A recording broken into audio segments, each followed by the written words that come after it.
ஜெபம் செய்வோம். எங்கள் அன்பின் நல்ல ஆண்டவரே, உம்முடைய வருகைக்காக பிறப்புக்காக நன்றி செலுத்துகிறோம். திருச்சபை குடும்பமாக கிறிஸ்மஸ் திருநாளை நாங்கள் நன்றியோடு வழிபட கர்த்தர் கிருபை பாராட்டினீர். கிறிஸ்மஸுக்கு பின்னால் வருகிற இந்த முதலாம் ஞாயிறிலேயும் நாங்கள் உம்மை தொழுது கொள்ளும்படி வந்திருக்கிறோம். இந்த நாளிலேயும் தூய யோவான் நற்செய்தியாளருக்காக நன்றி செலுத்துகிறோம். இது குடும்ப ஞாயிறாக இருக்கிறபடினால் குடும்பமாக நாங்கள் உமக்கு துதி ஸ்தோத்திரங்களை ஏறெடுக்கிறோம். இப்பொழுது நாங்கள் உம்மை தொழுது கொள்ளுகிற போது உம்முடைய தூய ஆவியானவரின் திருப்பிரசன்னம் எங்களோடு கூட நிறைந்திருக்க வேண்டும் என்று ஜெபிக்கிறோம். நாங்கள் பாடுகிற பாடல் உம்முடைய நாமத்திற்கு மகிமையை கொண்டு வருவதாக. நாங்கள் உம்முடைய வார்த்தைகளை தியானிக்கிற போது எங்களோடு கூட பேசுவீராக. எங்களுடைய விண்ணப்பங்களை வேண்டுதல்களையும் ஏற்று உம்முடைய நிறைவான ஆசீர்வாதத்தை அருளை எங்களுக்கு தந்தருள வேண்டும் என்று ஜெபிக்கிறோம். இந்த வழிபாட்டின் தொடக்கம் முதல் நிறைவு மட்டும் நீர் எங்களை ஆளுகை செய்வீராக. எங்கள் ஆண்டவர் ரட்சகர் இயேசு கிறிஸ்து மூலம் வேண்டுகிறோம் பிதாவே, ஆமீன். வழிபாட்டுக்கு ஆரம்பமாக பாமாலையில் 73வது பாடல்.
என் மீறுதல்களை நான் அறிந்திருக்கிறேன். என் பாவம் எப்பொழுதும் எனக்கு முன்பாக நிற்கிறது. தேவனுக்கு ஏற்கும் பலிகள் நொறுங்குண்ட ஆவிதான். தேவனே, நொறுங்குண்டதும் நறுங்குண்டமான இருதயத்தை நீர் புறக்கணியீர். நமக்கு பாவமில்லை என்போமானால் நம்மை நாமே வஞ்சிக்கிறவர்களாயிருப்போம். சத்தியம் நமக்குள் இராது. நம்முடைய பாவங்களை நாம் அறிக்கையிட்டால் பாவங்களை நமக்கு மன்னித்து எல்லா அநியாயத்தையும் நீக்கி நம்மை சுத்திகரிப்பதற்கு கர்த்தர் உண்மையும் நீதியும் உள்ளவராய் இருக்கிறார். பிரியமான சகோதர சகோதரிகளே, நம்முடைய பரமபிதாவாகிய சர்வ வல்லமையுள்ள கடவுள் தேவனுடைய அளவில்லாத தயவினாலும் இரக்கத்தினாலும் பாவ மன்னிப்பை பெறுவதற்காக நாம் செய்த பலவிதமான பாவங்களையும் அக்கிரமங்களையும் அவருடைய சன்னதியில் மாயமாய் மறைத்து கொள்ளாமல் பணிவும் தாழ்மையும் துக்கமும் கீழ்ப்படிதலும் உள்ள இருதயத்தோடு அறிக்கையிட கர்த்தருடைய வார்த்தைகள் பற்பல வாக்கியங்களை நம்மை ஏவுகிறது. நாம் எக்காலத்திலும் கடவுளுக்கு முன்பாக நம்முடைய பாவங்களை மனத்தாழ்மையாய் அறிக்கையிட வேண்டுவதுமன்றி அவருடைய திருக்கரங்களினாலே நாம் பெற்றுக்கொண்ட மேன்மையான நன்மைகளுக்காக ஸ்தோத்திர செலுத்தவும் மிகவும் சிறந்த அவருடைய புகழை அறிவிக்கவும் அவருடைய மகா பரிசுத்த வார்த்தைகளை கேட்கவும் நம்முடைய உடலுக்கும் ஆன்மாவுக்கும் தேவையானவைகளுக்காக வேண்டிக் கொள்ளவும் நாம் கூடி வந்திருக்கிற வேளையில் பாவங்களை அறிக்கையிடுவது நமது சிறப்பான கடமையாக இருக்கிறது. ஆகையால் நாம் அனைவரும் சுத்த இதயத்தோடும் தாழ்ந்த சத்தத்தோடும் பரம கிருபாசன தண்டையில் ஒன்றாக இணைந்து நம்முடைய பாவங்களை அறிக்கை செய்வோம்.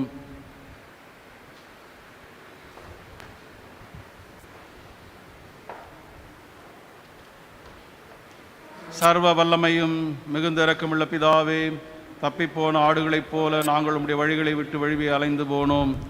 எங்கள் இருதயத்தின் யோசனைகளுக்கு விருப்பங்களுக்கு மிகவும் இணங்கி நடந்தோம். உமது பரிசுத்த கற்பனைகளுக்கு விரோதமாய் குற்றம் செய்தோம். செய்யத்தக்கவைகளை செய்யாமல் செய்யத்தகாதவைகளை செய்து வந்தோம். எங்களுக்கு சுகமே இல்லை. ஆனாலும் ஆண்டவரே, தேவரீர் எங்கள் கர்த்தராகிய இயேசு கிறிஸ்துவின் மூலமாய் மனிதருக்கு அருளி செய்த வாக்குத்தத்தங்களின்படியே நிர்வாக்கியமுள்ள குற்றவாளிகளாக எங்களுக்கு இறங்கும். தப்பிதங்களை அறிக்கையிடுகிற எங்கள் மேல் பொறுமையாயிரும். பாவத்தை நிமித்தம் துக்கப்படுகிற எங்களை சீர்படுத்தும்.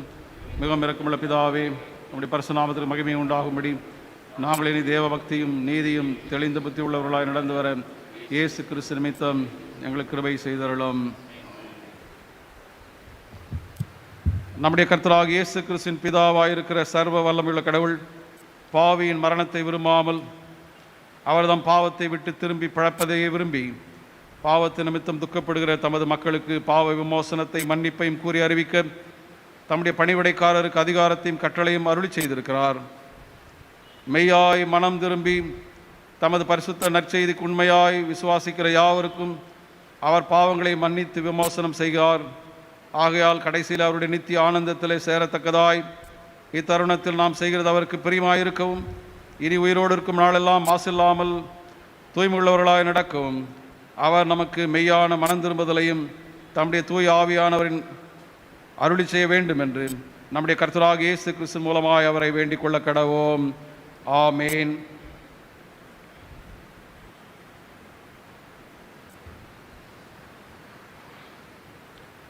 பரமண்டலங்களிற்கு எங்கள் பிதாவே, நம்முடைய நாமம் பரிசுப்படுவதாக, நம்முடைய ராட்சியம் வருவதாக, நம்முடைய சித்த பரமண்டலத்தில் செய்யப்படுகிறது போல பூமியிலையும் செய்யப்படுவதாக.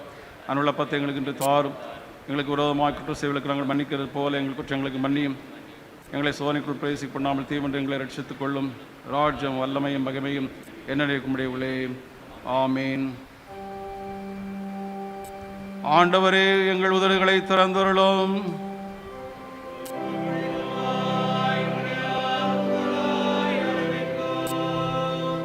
தேவனே, எங்களை ரட்சிக்க விரைவாய் வாரும்.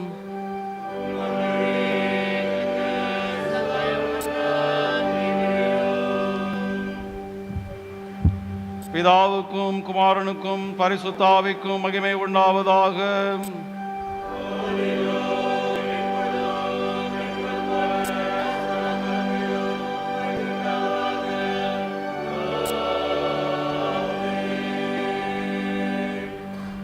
கர்த்தரை துதியுங்கள்.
தயவுசெய்து அமருங்கள். திருமறை பாடங்கள் படிக்க கேட்போம்.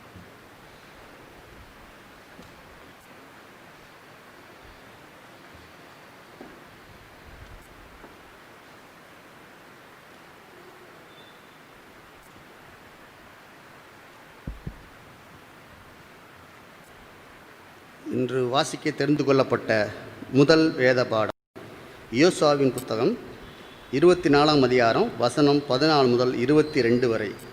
யோசுவா 24 14 முதல் 22 வரை. ஆகையால் கர்த்தருக்கு பயந்து அவரை உத்தமமும் உண்மையுமாய் சேவித்து உங்கள் பிதாக்கள் நதிக்கு அப்புறத்திலும் எகிப்திலும்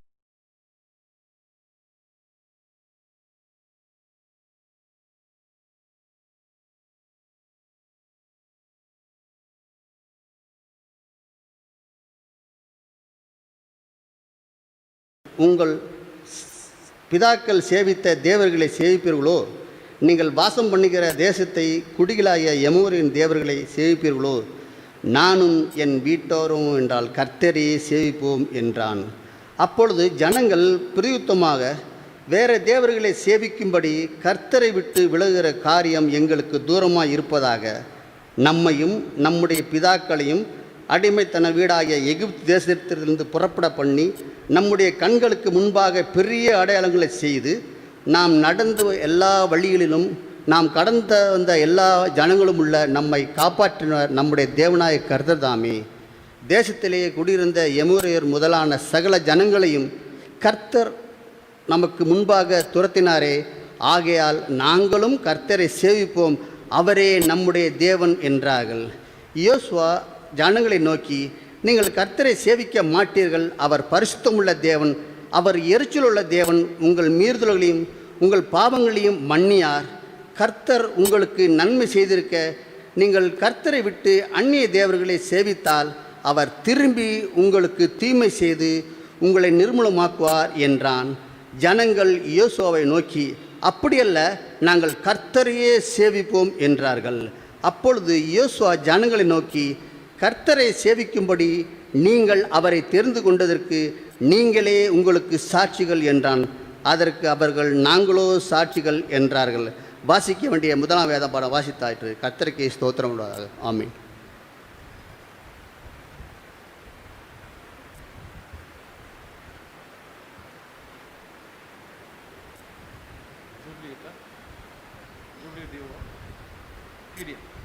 வாசிக்க வேண்டிய இரண்டாம் வேத பாடம் அப்போஸ்தலனாகிய பவுல் எபேசியருக்கு எழுதின நிருபம் 3ஆம் அதிகாரம் வசனங்கள் 14 21 வரை. எபேசியர் 3 வசனங்கள் 14 21 வரை. இது நிமித்தம் நான் பரலோகத்திலும் பூலோகத்திலும் உள்ள முழு குடும்பத்துக்கும் நாமக்காரணராகிய நம்முடைய கர்த்தராயிருக்கிற இயேசு கிறிஸ்துவனுடைய பிதாவை நோக்கி முழங்கால் படியிட்டு, நீங்கள் அவருடைய ஆவியினாலே உள்ளான மனுஷனில் வல்லமையாய் பலப்படவும், விசுவாசத்தினாலே கிறிஸ்து உங்கள் இருதயங்களில் வாசமாயிருக்கவும், நீங்கள் அன்பிலே வேரூன்றி நிலை பெற்றவர்களாகி சகல பரிசுத்தவான்களோடும் கூட கிறிஸ்துவனுடைய அன்பின் அகலமும் நீளமும் ஆழமும் உயரமும் இன்னதென்று உணர்ந்து அறிவு கெட்டாத அந்த அன்பை அறிந்து கொள்ள வல்லவர்களாகவும், தேவனுடைய சகல பரிபூரணத்தாலும் நிறையப்படவும், அவர் தமது மகிமையினுடைய ஐஸ்வர்யத்தின்படியே உங்களுக்கு அனுக்கிரகம் பண்ண வேண்டும் என்று வேண்டிக் கொள்கிறேன். நாம் வேண்டிக் கொள்கிறதற்கும் நினைக்கிறதற்கும் மிகவும் அதிகமாய் நமக்குள்ளே கிரியை செய்கிற வல்லமையின்படியே நமக்கு செய்ய வல்லவராகிய அவருக்கு சபையிலே கிறிஸ்து இயேசுவின் மூலமாய் தலைமுறை தலைமுறைக்கும் சதா காலங்களிலும் மகிமை உண்டாவதாக. ஆமேன். வாசிக்க வேண்டிய இரண்டாம் வேதப்பாடம் வாசித்தாயிற்று. கிறிஸ்துவுக்கே மகிமை உண்டாவதாக.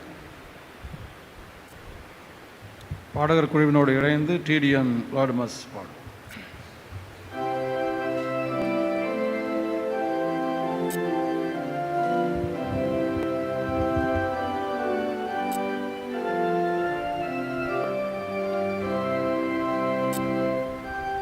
Amen.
நற்செய்தி பாடம் படிக்க கேட்போம்.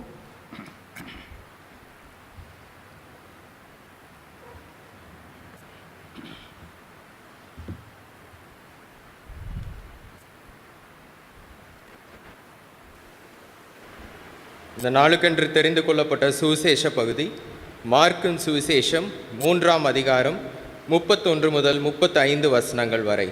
தூய மார்க்குவின் சுவிசேஷம் 3ஆம் அதிகாரம் 31 முதல் 35 வசனங்கள் வரை. அப்பொழுது அவருடைய சகோதரரும் தாயாரும் வந்து வெளியே நின்று அவரை அழைக்கும்படி அவரிடத்தில் ஆள் அனுப்பினார்கள். அவரை சுற்றிலும் உட்கார்ந்திருந்த ஜனங்கள் அவரை நோக்கி, இதோ உம்முடைய தாயாரும் உம்முடைய சகோதரரும் வெளியே நின்று உம்மை தேடுகிறார்கள் என்றார்கள். அவர்களுக்கு அவர் பிரதியுத்தரமாக, என் தாயார் யார், என் சகோதரர் யார் என்று சொல்லி தம்மை சூழ் உட்கார்ந்திருந்தவர்களை சுற்றி பார்த்து, இதோ என் தாயும் என் சகோதரரும் இவர்களே, தேவனுடைய சித்தத்தின்படி செய்கிறவன் எவனோ அவனே எனக்கு சகோதரனும் எனக்கு சகோதரியும் எனக்கு தாயுமாயிருக்கிறான் என்றான். வாசிக்க வேண்டிய சுவிசேஷ பகுதி வாசித்து முடிந்தாயிற்று. கிறிஸ்துவுக்கே மகிமை உண்டாவதாக.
வானத்தையும் பூமியையும்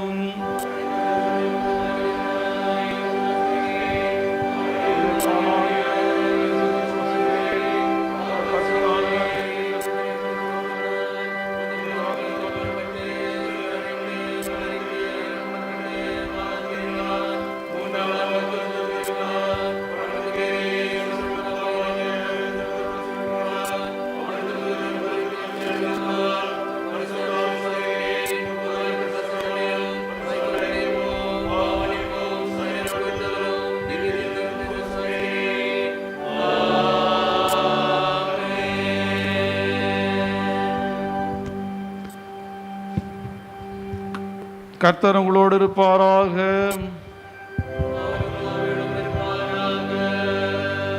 ஜெபம் பண்ண கடவோம். கர்த்தாவே எங்களுக்கு இரங்கும்.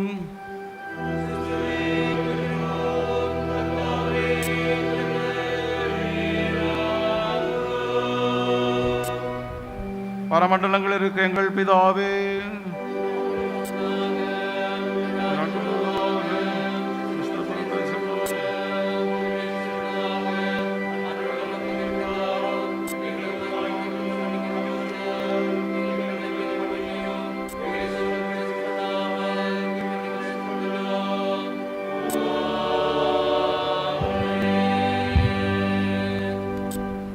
கர்த்தாவே உம்முடைய இரக்கத்தை எங்களுக்கு காண்பியும்.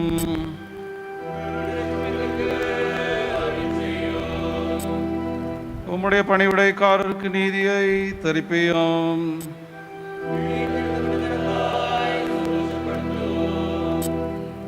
கர்த்தாவே உம்முடைய ஜனத்தை ரட்சியும்.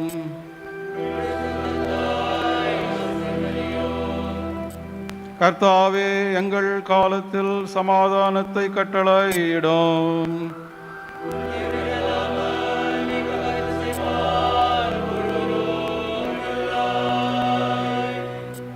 பராபரனே, எங்கள் இருதயத்தை சுத்திகரியும்.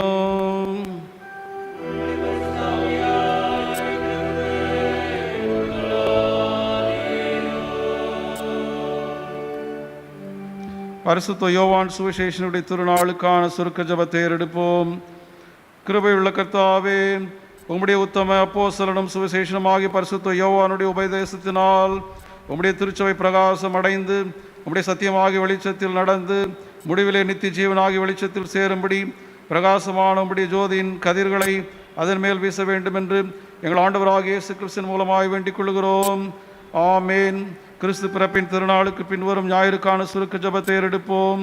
சர்வவல்லமையுள்ள கடவுளே, உம்முடைய ஒரே பேரான குமாரனை தந்தருளி அவர் எங்கள் தன்மையை தரித்து கொள்ளவும் இதை போலத்த காலத்தில் கற்புள்ள கன்னியிடத்தில் பிறக்கும் தயவு செய்தீரே. மறுஜன்மம் அடைந்து புத்திர சுவீகாரத்தினாலும் கிருபையினாலும் உமக்கு பிள்ளைகளான நாங்கள் உமது பரிசுத்த ஆவியினாலே தினம் தினம் புதுப்பிக்கப்பட உம்மோடும் பரிசுத்த ஆவியோடும் எப்பொழுதும் ஒரே கடவுளாக சதா காலம் ஜீவித்து அரசாளுகிற எங்கள் கர்த்தராகிய இயேசு கிறிஸ்துவின் மூலமாய் வேண்டிக் கொள்கிறோம்.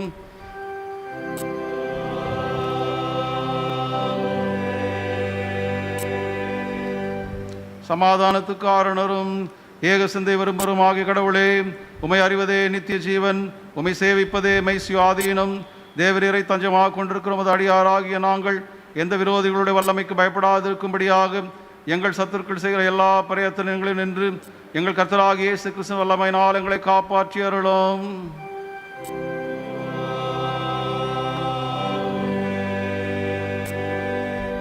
சர்வ வல்லமுள்ள நித்திய கடவுளே, இந்நாள் வரை எங்களை சுகமாய் நடத்தி வந்த எங்கள் பரமபிதாவாகி கர்த்தாவே, இந்நாளில் உமது மிகுந்த வல்லமையினால் எங்களை காப்பாற்றி நாங்கள் யாதொரு பாவத்துக்கு உட்படாமலும் எவ்விதமான மோசத்திலும் அகப்படாமலும் உமது பார்வைக்கு நீதியாக இருக்கிற எப்பொழுதும் செய்கிறதற்கு நாங்கள் செய்கிற எல்லாவற்றையும் உடைய ஆளுகையினாலே நடத்திருள வேண்டும் என்று எங்கள் கர்த்தராகிய இயேசு கிறிஸ்துவின் மூலமாய் வேண்டிக் கொள்கிறோம்.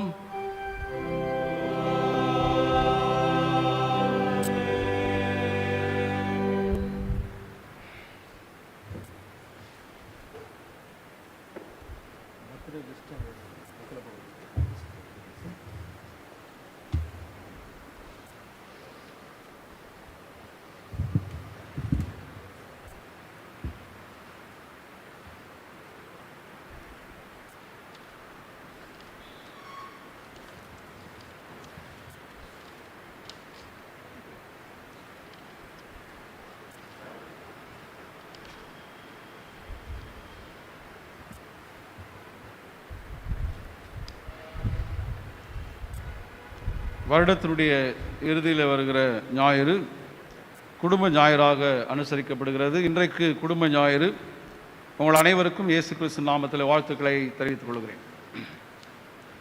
இன்று மாலை வழிபாடு மாலை 6 மணிக்கு ஒழுங்கு செய்யப்பட்டிருக்கிறது. பங்கு பெறும்படி உங்களை அழைக்கிறோம். ஆண்டிறுதி புத்தாண்டு வழிபாடு வாட்ச் நைட் சர்வீஸ் 31/12 அன்று இரவு 11:30 மணிக்கு தொடங்கும். 11:30 PM. புத்தாண்டு வழிபாடு 1ஆம் தேதி 2021ஆம் வருடம் 1ஆம் தேதி காலை 8 மணிக்கு ஒழுங்கு செய்யப்பட்டிருக்கிறது.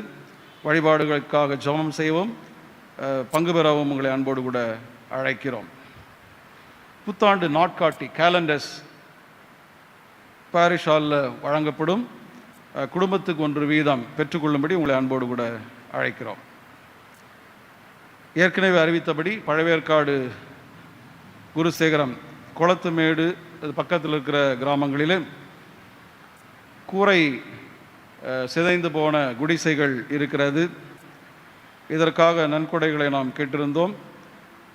அதில் தார்பாலின் வாங்கி அந்த கூரையை மூடுவதற்கு உதவிகள் செய்யலாம். ரூபாய் 800க்கு 1000க்கு 1500க்கெல்லாம் கிடைக்கிறது. உங்களால் இயன்ற நன்கொடையை பொருளர் அவர்களிடம் தருவீர்களானால் ஒரு குழுவினர் சென்று அந்த கிராமத்தை சந்தித்து கொடுத்து வரலாம்.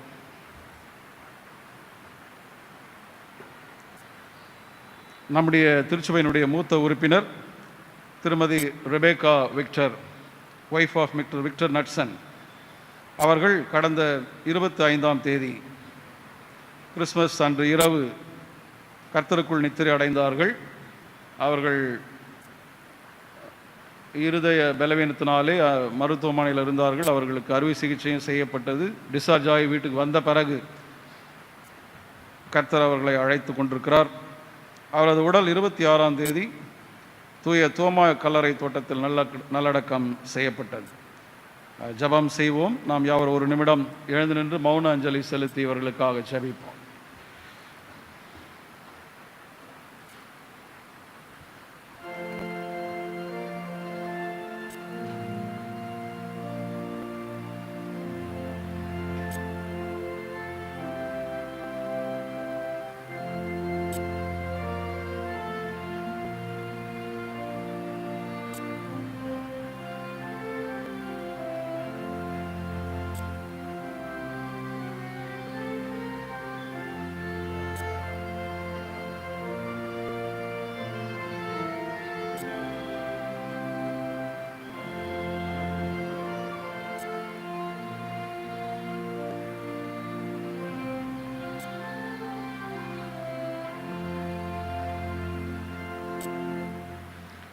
நித்திய வாழ்வை எங்களுக்கு அருளுகிற அன்பின் ஆண்டவரே, நீர் மரணத்தை வென்று உயிர் தெழுந்ததினாலே உம்மை பின்பற்றுகிற, நம்புகிற, விசுவாசிக்கிற அனைவரும் மரணத்தை வென்று உயிர்த்தெழுதல் பெற்றுக்கொள்வார்கள் என்கிற நம்பிக்கைக்காக நன்றி படைக்கிறோம். உம்மோடு சதா காலம் வாழ்கிற வாழ்க்கையை நீர் எங்களுக்கு அருளி செய்திருப்பதற்காக உமக்கு ஸ்தோத்திரம் செலுத்துகிறோம். இப்பொழுதும் உம்முடைய இளைப்பாறுதல் பிரவேசித்து உம்மோடு கூட வாழும்படி அழைத்து கொள்ளப்பட்டிருக்கிற எங்களுடைய திருச்சபையின் உறுப்பினர் திருமதி ரெபேக்கா அவர்களுக்காக நன்றி செலுத்துகிறோம். அவருடைய வாழ்வுக்காக ஸ்தோத்திரம் செலுத்துகிறோம். அவருடைய நம்பிக்கை விசுவாசத்திற்காகவும் அவர்கள் எங்களுக்கு விட்டு சென்ற முன்மாதிரியான வாழ்வுக்காக நன்றி. அவர்கள் மூலமாக குடும்பமும் மற்றவர்களும் பெற்றுக்கொண்ட அன்பு, பாசம் எல்லாவற்றுக்காக நாங்கள் நன்றி படைக்கிறோம். அவருடைய பலவீனங்கள் சுகவீனங்களில் நீர் அவர்களுக்கு துணையாயிருந்தீர், ஆற்றல் தந்தீர். ஸ்தோத்திரம் செலுத்துகிறோம். இப்பொழுதும் அவரை பிரிந்திருக்கிற அவரது கணவர் திரு விக்டர் நட்சன் அவர்களுக்கும், அவருடைய மகன் திரு கிருபாகரன் அவர்களுக்கும், அவருடைய குடும்பத்தாருக்கும், அவருடைய மகள் திருமதி பிரிசில்லா பிரியலதா பெனட் குடும்பத்திற்காகவும் வேண்டுதல் செய்கிறோம். உலகம் தரக்கூடாத சமாதானத்தை, அமைதியை இந்த குடும்பங்களுக்கு நீர் கட்டளையிடுவீராக. உம்முடைய வருகை மட்டும் நம்பிக்கையில் நிலைத்திருக்க செய்வீராக. எங்கள் ஆண்டவர் ஸ்ரீ இயேசு கிறிஸ்து வழியாக வேண்டுகிறோம் பிதாவே, ஆமென். தயவுசெய்து அமருங்கள்.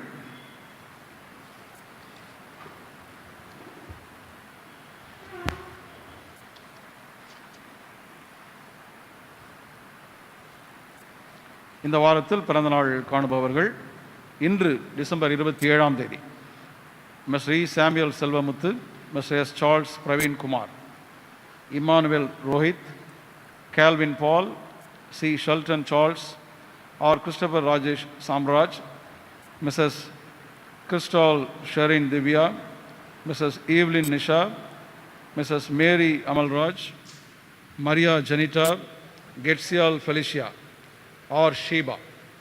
28ஆம் தேதி mister Christopher Samuel, mister S V. Sukumar Jesudasan, G Kabilan, John Livingston, Mrs Rebecca Raphael, Mrs Jyothi Priya, Miss VP M Kasthuri Seeli, M Andrea Jessica, G Cecilia வினிட்டா, Scindia Mary. December 29ஆம் தேதி mister S Ravikumar, mister P Prabhakaran, R Stephen Jebaraj, Joshua Daniel, Mrs Susan Cynthia Paul, Mrs Nancy Priyadharshini. 30ஆம் தேதி mister E Stephen Christopher, mister S Jaisingh Arthur, Timothy Pramod, Mrs Suganthi Aaron, Mrs Esther James, Mrs Mary Grace, S Praveena. 31ஆம் தேதி mister S Nelson Samuel Sahayaraj, Mrs Esther. ஜனவரி 1ஆம் தேதி mister M Nelson, mister P Aaron Jorin Roger, mister M Ganesan, Mrs Roslin Adam, Mrs Grace Koilraj, Mrs Shalini Krishnal, Mrs Mary Bakthavachalam, Mrs P Sheela, Mrs Dharmarani, Mrs Kanimary David, Mrs Mary, Mrs V Chandra. ஜனவரி 22ஆம் தேதி Mr. Rohan Williams, Mr. VPM Thilagaraj, Mr. P. David, Mr. N.I. Pushparaj, Mr. V. Dinagaran, Mrs. Jessie, Mrs. Sheila Samuel, J. Davina Jennifer, S. Sugandhi, W. Dulcie Florence. January 3ஆம் தேதி Mr. A. Monikavel, A. Alvin Gabriel, Mr. S. Abraham Nyanaraj, Mrs. Kavita Rachel, Mrs. Vanitha Williams, Mrs. Tulasi Rajasegaran, Mrs. Sheila Christina தங்களுடைய பிறந்தநாளை காணுகிறார்கள். பிறந்தநாள் காணுகிற அன்பு சகோதர சகோதரிகள், தம்பி தங்கைகளை திருச்சபையின் சார்பாக வாழ்க வாழ்க என்று வாழ்த்துகிறோம். இந்த வாரத்தில் திருமண நாள் காணுபவர்கள் இன்று டிசம்பர் 27ஆம் தேதி Mr. G. Winston Paul Samuel, Mrs. Joyce, Mr. John Alexander, Mrs. Preeti, Mr. S. Raja Franklin, Mrs. Jebanita, Mr. S. Stanley Prince, Mrs. Jnana Jesselyn Stanley, Mr. J. Ramesh, Mrs. Angeline Shalini, Mr. M. J. Emmanuel Johnson, Mrs. Jessie Dorcas, Mr. Alex Ranjit, Mrs. Nicola Irene, Mr. J. B. Panprabhagar, Mrs. Jemmy Danamani தம்பதியர்கள் பிறந்தநாள் திருமண நாள் காணுகிறார்கள். 28ஆம் தேதி Mr. Premkumar George, Mrs. Tuvila Magdalene, Mr. S. Robinson, Mrs. Merlin Jagbat, Mr. C. Nelson Chandrakumar, Mrs.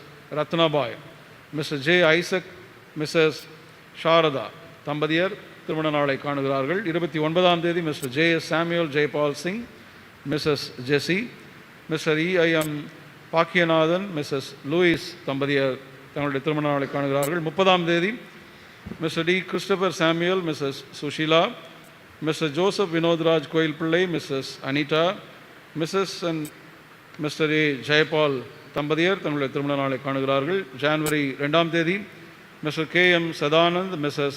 Mangaiyarkarasi தங்களுடைய திருமண நாளை கொண்டாடுகிறார்கள். ஜனவரி 3ஆம் தேதி Mr. K. Bakkiyanathan, Mrs. Evangeline, Mr. ஜீவன், Mrs. ரம்யா ருத் தம்பதியர் தங்களுடைய திருமண நாளை கொண்டாடுகிறார்கள். திருமண நாள் காணுகிற கொண்டாடுகிற தம்பதியர்கள் அனைவரையும் நன்மை பிராலை திருச்சபை குடும்பத்தின் சார்பாக வாழ்க வாழ்க என்று வாழ்த்துகிறோம்.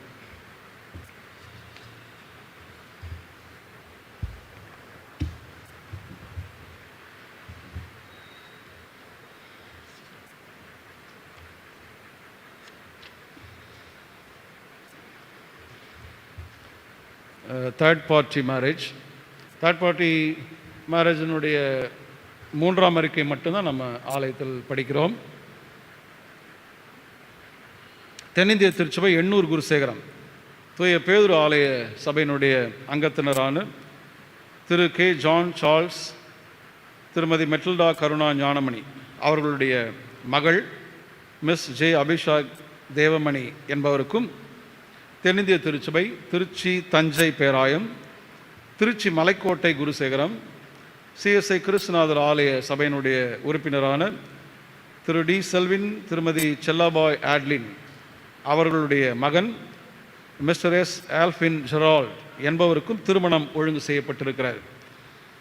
அபிஷாக் தேவமணி, ஆல்ஃபின் ஜெரால்ட் ஆகிய இருவரும் தூய திருமணத்தில் இணையக்கூடாதபடி நியாயமான தடை காரணம் இருப்பின் அதை சபையின் ஆயருக்கு எழுதி தெரிவிக்க வேண்டும். இது இவர்களுக்கு 3ஆம் அறிக்கை.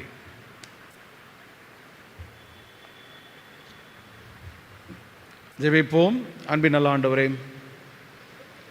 இந்த வாரத்தில் பிறந்த நாள் திருமண நாள் காணுகிற உமது பிள்ளைகளுக்காக நன்றி செலுத்துகிறோம். மற்றொரு ஆண்டை நீர் எங்களுக்கு பரிசாக தந்திருக்கிறீர்.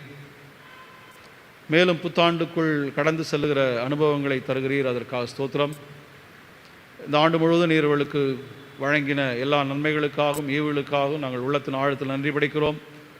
வருகிற ஆண்டிலேயும் கரம் பிடித்து வழிநடத்தும் நீர் சித்தமாக இருக்கிற அனைத்து நன்மைகளை நாள் ஆசீர்வதி. அவருடைய உழைப்பை பிரயாசங்களை ஆசீர்வதிப்பீராக. அவருடைய மன விருப்பங்கள் வேண்டுதல்களை உம்முடைய திருவிழா சித்தத்தின்படி நிறைவேற்றி தர வேண்டும் என்று ஜெபிக்கிறோம். ஒவ்வொரு இல்லத்திலேயும் நீரே தலைவராக இருந்த மகிழ்ச்சியின் சமாதானத்தை தான் இதை போல பல பிறந்த நாட்களை திருமண நாட்களை காணும்படி நல்ல ஆரோக்கியத்தையும் நீடிய ஆயுசு நாட்களையும் கட்டிட வேண்டும் என்று ஜெபிக்கிறோம். அதே போல திருமணத்துக்காக காத்திருக்கிற பிள்ளைகளுக்காக வேண்டுதல் செய்கிறோம். குறிப்பாக அபிஷாக் தேவமணிக்காக, அவருக்காக நிச்சயிக்கப்பட்டிருக்கிற மணமகன் ஆல்ஃபின் ஜெரால்டுக்கா உடைய சமத்தில் தோத்திர செலுத்துகிறோம். உடைய பார்வையில் பிரியமானால் இவர்கள் ஒரு குடும்பத்தை கட்டி உடைய நாமத்தை மகிமைப்படுத்த கர்த்தர் கிருபை செய்வீராக. திருமண வழிபாட்டை ஆசீர்வதிப்பீராக. எங்கள் ஆண்டவர் ரட்சகர் இயேசு கிறிஸ்துவில் வேண்டுகிறோம் பிதாவே, ஆமென்.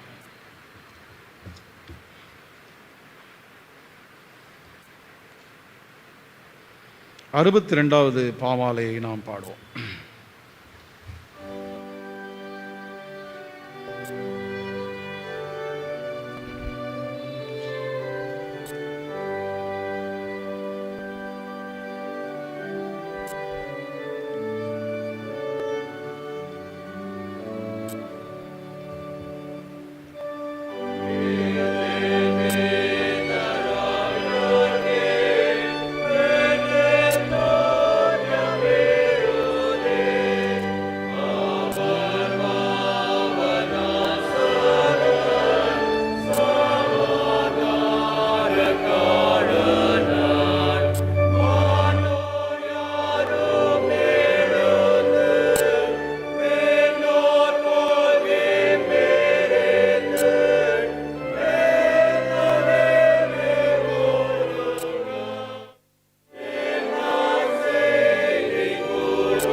தயவுசெய்து அமருங்கள்.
திரியேக கடவுளே, உம்மை நாங்கள் துதிக்கிறோம், ஸ்தோத்தரிக்கிறோம், வாழ்த்துறோம், வணங்குகிறோம். இந்த ஆண்டு இறுதியிலே கூட நாங்கள் உம்மை தொழுது கொள்கிற போது உம்முடைய திருப்பிரசன்னத்தால் எங்களை ஆசீர்வதிப்பதற்காக நன்றி செலுத்துகிறோம். இப்பொழுது உம்முடைய வார்த்தைகளை நாங்கள் தியானிக்கிறோம். நீர் எங்களோடு கூட பேசுவீராக. எங்கள் ஆண்டவர் சரி இயேசு கிறிஸ்துவின் வழியாக வேண்டுகிறோம் பிதாவே, ஆமென். கிறிஸ்துவுக்குள் அன்பான சகோதர சகோதரிகளே, உங்கள் யாவருக்கும் இயேசு கிறிஸ்து நாமத்திலே தோத்திரங்களை வாழ்த்துக்களை தெரிவித்துக் கொள்கிறேன். நான் ஏற்கனவே சொன்னபடி இந்த நாள் குடும்ப ஞாயிறு. ஒருவேளை நிலைமைகள் சீராக இருந்திருந்தால் நம்ம குடும்பமாக திருவிருந்து எடுக்கிற ஒரு சிறப்பு நாளாக இது இருந்திருக்கும். ஒருவேளை திருவிருந்து வழிபாடு பங்கு பெற இயலாவிட்டாலும் குடும்பமாகவும் வர இயலாத சூழலில் நாம் இருக்கிறோம். ஏனென்றால் நம்முடைய வீட்டின் மூத்த பெற்றோர், சீனியர் சிட்டிசன் எல்லாருமே வர இயலவில்லை. ஆகவே குடும்பங்களிலே கொஞ்சம் பேர் ஆலயத்தில் இருக்கிறோம், கொஞ்சம் பேர் வீடுகளில் இருக்கிறார்கள். ஆனாலும் இந்த அறிவியல் விஞ்ஞான வளர்ச்சி நம்ம யூடியூப் சேனல் வழியாக கனெக்ட் பண்ணுகிறது இல்லையா? ஆகவே இந்த வழிபாடு அவர்களுக்கும் ஒளிபரப்பப்படுகிறதுனாலே இந்த ஐக்கியத்தில் அவர்கள் மன அளவிலே ஒன்றாக இணைந்திருக்கிறார்கள் என்று நான் நம்புகிறேன். ஆகவே நாம் தொடர்ந்து குடும்பமாக ஆண்டவருக்கு சாட்சி பகர அழைக்கப்படுகிறோம். நம்முடைய குடும்பத்தை கர்த்தர் ஆசீர்வதித்தார். இந்த ஆண்டு முழுவதும் பாதுகாத்து வழிநடத்தியிருக்கிறார். வருகிற புத்தாண்டிலேயும் நாம் குடும்பமாக அவரோடு இணைந்து பயணிக்க காத்திருக்கிறோம். கர்த்தர் நம்முடைய குடும்பங்கள் ஒவ்வொன்றையும் ஆசீர்வதிப்பாராக. நீங்களும் கடவுளுக்கு ஏற்ற உகந்த சாட்சியுள்ள குடும்பங்களாக திகழும்படி கர்த்தர் உங்களை ஆசீர்வதிக்க வேண்டும் என்று நான் வேண்டிக் கொள்கிறேன். இந்த ஆண்டவர் படைத்த உலகத்தில் உயிருள்ள படைப்பு அனைத்தும் குழுவாக வாழுகின்ற ஒரு அருளை பெற்றிருக்கிறது. ஒரு பறவைகளானாலும் விலங்குகளானாலும் குழுக்களாக வாழுகிற ஒரு அனுபவம் நேச்சுரலாக இயல்பாகவே இருக்கிறது.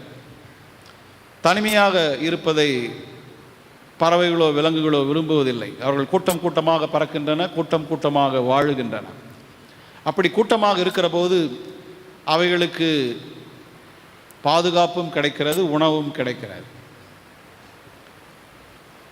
Human being is a social being. நாமும் சமூக அமைப்பிலே வாழும்படியான இயல்பு தன்மையோடு கூட இருக்கிறோம். யாரும் தனிமையாக இருப்பதை விரும்புவதில்லை. லோன்லினஸ், சாலிட்யூட், ஒருவேளை தனிமைப்படுத்தப்படுதல் ஒருவருக்கு பெரிய மன உளைச்சலை தருகிறது. அவர்கள் நீண்ட நாளும் வாழ இயலாமல் போகிறது. குடும்பத்தோடு சேர்ந்து இணைந்து வாழ்கிற போது நீண்ட நாள் வாழுகிற அனுபவங்கள் அவர்களுக்கு கிடைக்கிறது. சமூக அமைப்பிலே பனிஷ்மெண்ட், தண்டனை, உச்சக்கட்ட தண்டனை என்று சொல்லுகிற போது அது தனிமைப்படுத்துதல், சிறைப்படுத்துதலாக இருக்கிறது. பெரிய தவறு செய்தவரை தனியாக எடுத்து போய் ஒரு இருட்டான செல்லில் போட்டுறாங்க. அவருக்கு யாரோடும் தொடர்பு இல்லை.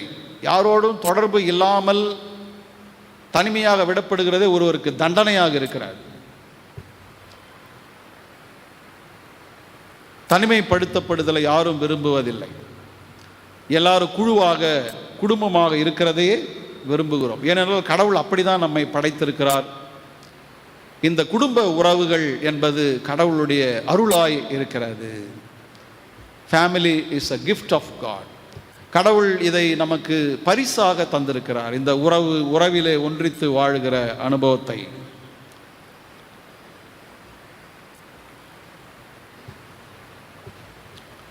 A family is a community of people living together in an environment which is a center of loving, healing, caring, sharing, wanting and giving.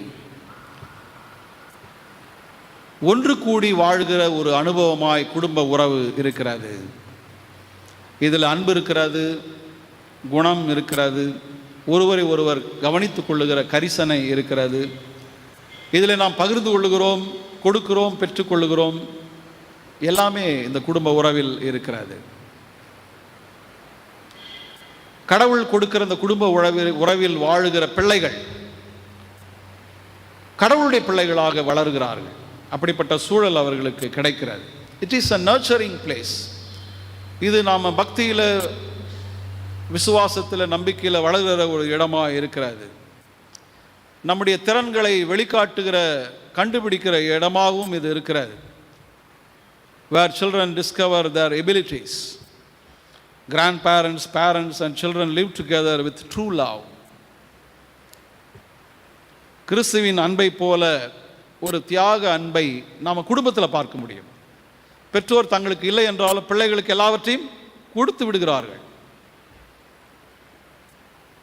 சில நேரங்களில் வைஸ் வெர்சா, பிள்ளைகளும் தியாக அன்பை பெற்றோரிடத்தில் காண்பிக்கிறார்கள். ஆனால் சமீப காலங்களாக டொமஸ்டிக் வயலன்ஸ் இருக்கிறது. இன்ஸ்டெட் ஆஃப் பில்டிங் அவர் family, statistics show as the other stories of broken marriages, fatherless children and ruined lives. ஒருவேளை கணக்கு புள்ளி விவரங்கள் எல்லாம் பார்க்கிற போது குடும்பங்களிலே வன்முறை இருக்கத்தான் செய்கிறது. கணவன் மனைவி உறவுகளிலே விரிசல்கள் இருக்கிறது. சில நேரங்களில் மன முறிவாக போய் முடிகிறது. அண்மை காலங்களிலே கிறிஸ்தவ குடும்பங்களும் இதற்கு விதிவிலக்கு அல்ல. நிறைய டிவோர்ஸ் கேஸ் கிறிஸ்டியன்ஸாக இருக்கிறது. டிவோர்ஸ் ரீமேரேஜும் நான் பேராயருக்கு ஆயராக இருக்கிறபடினால் அங்கே அவருடைய பேப்பர்ஸ்லாம் நான் பார்க்குறேன். பர்மிஷனுக்கு வருது ரீமேரேஜ். ஒரு டிவோர்ஸ் இன்னொரு டிவோர்ஸை திருமணம் செய்து கொள்கிற சூழல். இது இன்றைக்கு இட்ஸ் பிகமிங் காமன். நான் அவங்கள உட்கார வச்சு சொல்ல வேண்டியதாக இருக்குது, your first marriage was a failure somehow. But ஆனால் இந்த செகண்ட் அட்டெம்ப்ட் வந்து அப்படி இருக்கக்கூடாது. You have to live long together. ஒருவேளை நீங்கள் கமிட் யுவர் செல்ஸ், மரணம் பிரிக்கும் வரை ஒன்றாக வாழ்கிற ஒரு வாழ்வுக்கு நீங்கள் உங்களை அர்ப்பணிக்க வேண்டும் என்று அறிவுரை சொல்லி பர்மிஷன் தர வேண்டியதாக இருக்கிறது. அந்த சகிப்புத்தன்மை குறைந்து இருக்கிறது. அதுதான் டாலரன்ஸ். எல்லாருமே அறிவு கூர்மை, ஐக்யூ நிறைந்தவர்களாக இருக்கிறார்கள், நிறைய படித்திருக்கிறார்கள், நிறைய சம்பாதிக்கிறார்கள். ஆனால் இக்யூ, இமோஷனல் கோஷன்ட்டில் இம்பேலன்ஸாக இருக்கிறாங்க. பிள்ளைகளும் அப்படி தான் இருக்கிறாங்க, பெற்றோரும் அப்படி தான் இருக்கிறாங்க. எப்போ பற்றிக்குன்னு தெரியாது, எப்போ சுருக்குன்னு இதுவாவாங்க தெரியாது, எப்போ எதை உடைப்பாங்க, என்ன பண்ணுவாங்கன்னு தெரியாது. அதனால தான் வயலன்ஸும் வருகிறது. குடும்ப உறவுகளில் இந்த உணர்வுபூர்வமான உறவுகளில் தடுமாற்றங்கள் இருக்கிறது. அதனாலே இன்றைக்கு குடும்ப உறவுகள் உடைந்து போகிறதையும் நாம் பார்க்கிறோம். ஒருவேளை மோசேயினுடைய கட்டளை பற்றி இயேசு ஆண்டவர் சொல்லுகிற போது, மனுஷனுடைய இருதய கடினத்தின் நிமித்தம் தான் டிவோர்ஸை பற்றி அவர் சொல்றார். தள்ளுதல் சீட்டை கொடுத்துருன்னு சொன்னார். உங்க கூட வாழறதை விட நீ தள்ளுதல் சீட்டு கொடுத்துரு, அந்த அம்மா எங்கன்னா போய் நிம்மதியாக இருக்கட்டும் அப்படின்ற அர்த்தத்தில் அது உன்னுடைய மனக்கடினத்தை விட பரவாயில்ல, தள்ளுதல் சீட்டு கொடுத்துரு, போய் நிம்மதியாவது இருக்கட்டும் அப்படின்ற ஒரு ஒரு ஒரு ஒரு எண்ணத்தோடு தான் சொல்லியிருக்கிறார். ஆனால் ஆண்டவர் சொல்கிறார், ஒருவேளை குடும்ப உறவிலே உண்மை இல்லாமல் ஒழுக்கமற்று இருந்தால் மட்டும்தான் டிவோர்ஸுக்கு போகணும், மற்றபடி நாம் எல்லாவற்றையும் தாங்கிக் கொள்ளலாம், ஏற்றுக்கொள்ளலாம். ஏன்னா கிறிஸ்துவ அன்பு அப்படிப்பட்டது. கிறிஸ்துவ அன்பு சகலத்தையும் தாங்கும், சகலத்தையும் சகிக்கும், சகலத்தையும் நம்பும். இல்லையே, சந்தேகம் தானே இருக்கிறது நிறைய குடும்பங்களில். அதனால் பல நிலைகளில் வளர வேண்டிய இடம் உறவுகள் உடைகிற இடமாகவும் மாறிக்கொண்டிருக்கிற ஒரு சூழலில் நாம் வாழ்ந்து கொண்டிருக்கிறோம். இன்றைக்கு சக்சஸ்ஃபுல் மேரேஜ், வெற்றிகரமான குடும்ப வாழ்க்கை வாழ்வது என்பது கேள்விக்குறியாக மாறுகிற ஒரு சூழலில் இருக்கிறோம். ஒருவேளை நாம் குடும்ப உறவுகளில் சிறந்து ஒருவரை ஒருவர் ஏற்றுக்கொண்டு ஒருவருக்கு ஒருவர் விட்டு கொடுத்து நல்ல பெற்றோர் பிள்ளைகளாக, சகோதர சகோதரிகளாக, கணவன் மனைவியாக, குடும்பமாக வாழ வேண்டும், இந்த உறவிலே நிலைத்திருக்க வேண்டுமானால் கடவுள் தான் அடித்தளமாக நம்முடைய குடும்பத்துக்கு இருக்க வேண்டும். அப்படி இருந்தால் தான் இது சாத்தியமாகும். அதாவது happy family without God as the foundation of the house. முடியாது. கடவுளே நம்முடைய இல்லத்திற்கு அடித்தளமாக இருக்க வேண்டும். God as the foundation of life. Words of God as the foundation of our relationship. ஒருவேளை அப்படி இருக்கிற போது நம்முடைய உறவுகள் நிச்சயமாக வெற்றி உள்ள சிறந்த உறவுகளாய் இருக்க முடியும். 127ஆம் சங்கீதம் 1ஆம் வசனத்தில் நாம் பார்க்குறோம், ஆண்டவரே இல்லங்களை கட்டுகிறவர், பில்டிங்ஸ் இல்லை, குடும்பங்களை கட்டுகிறவரும் அவர் தான். அவருடைய அருளின்றி இல்லங்கள் கட்டப்படுவதில்லை. அவர் தான் இல்லங்களை கட்டுகிறவராக இருக்கிறார், குடும்ப உறவுகளை நிலைப்படுத்துகிறவராக இருக்கிறார். 128ஆம் சங்கீதத்தில் நாம் படிக்கிறோம், கடவுள் நம்முடைய குடும்பங்களின் தலைவராக இருக்கிறார், நம்முடைய உழைப்பை ஆசீர்வதிக்கிறார், கணவன் மனைவி பிள்ளைகளுடைய உறவை ஆசீர்வதிக்கிறார், ஒருவரை ஒருவர் அவர்கள் சார்ந்திருக்கும்படியான ஒரு வாழ்வை தருகிறார், பிள்ளைகள் ஒலிவமர கன்றுகளைப் போல வளருகிற ஒரு சூழலை குடும்பத்தில் தருகிறார். நாம் கடவுளை ஏற்றுக்கொண்டு அவரிடத்தில் பயபக்தியாய் இருக்கிற குடும்பமாக இருக்கிற போது நிச்சயமாக நம்முடைய குடும்பம் ஆசீர்வதிக்கப்பட்ட குடும்பமாக இருக்கும். 128ஆம் சங்கீதத்தில் சொல்லப்பட்ட ஆசீர்வாதங்கள் ஒன்று கூட குறையாது, எல்லாமே நமக்கு கிடைக்கும். ப்ரொவைடட், நாம் கடவுளை முன்னிறுத்தி ஏற்றுக்கொண்டு வாழ்கிற குடும்பமாக இருக்க அழைக்கப்படுகிறோம். நாம் உதாரணத்துக்கு பார்க்க வேண்டுமானால் யோசுவா புத்தகத்தை திருப்பிக் கொள்ளுங்கள். 24ஆம் அதிகாரம் இன்றைக்கு படிக்க கேட்ட முதல் பாடம். இங்கே ஷேக்கேமில் ஒன்று கூடியிருக்கிறார்கள் இஸ்ரவேல் மக்கள். ஷேக்கேம் ஒரு முக்கியமான இடமாக இருக்கிறது. ஏனென்று சொன்னால் இங்கு தான் உடன்படிக்கை செய்து கொண்ட இடம், கர்த்தருடைய கட்டளைகள் கொடுக்கப்பட்ட இடமாக இருக்கிறது. The location of is one of importance because this spot symbolizes the covenant that made with Israel, God made with Israel. The stones on which the law had been written were still there, reminding people of their theological heritage. அங்கே ஆண்டவர் அருளின அந்த 10 கட்டளைகள் கல் அங்கே தான் இருக்கிறது. அது மக்களுக்கு கடவுள் தம்மோடு செய்து கொண்ட உடன்படிக்கை அது நினைவுபடுத்துகிறது. ஆண்டவருடைய கட்டளைகளை அது நினைவுபடுத்து. ஷேக்கேம் முக்கியமான ஒரு இடம். அந்த முக்கியமான இடத்துல தான் இப்பொழுது இவர்கள் இருக்கிற இஸ்ரவேல் மக்களும் யோசுவாவும் ஜாஷுவாவும் இருக்கிறார்கள். Israel must fear the Lord and serve him. இங்கே ஜாஷுவா பர்சனலாக தன்னுடைய குடும்பத்தை முன்னிறுத்தி சொல்லுகிறார். But as for me and my household we will serve the Lord. நானும் என்னுடைய வீட்டாருமோ என்றால் கர்த்தரையே சேவிப்போம்.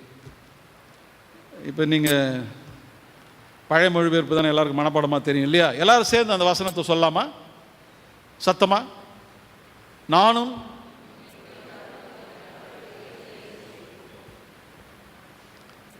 ஜாஷுவா இதை சொல்லுகிறார். Joshua could make this statement because he had lived a life that continuously chose to serve the Lord. அவரால் இதை சொல்ல முடிந்தது ஏனென்றால் அவருடைய கடந்த கால வாழ்வு சான்றாக இருக்கிறார். அவர் கடவுளை தெரிந்து கொண்டவராக இருக்கிறார். கடவுள் அவரை தெரிந்து கொள்ள தன்னை அர்ப்பணித்து செய்கிறார்.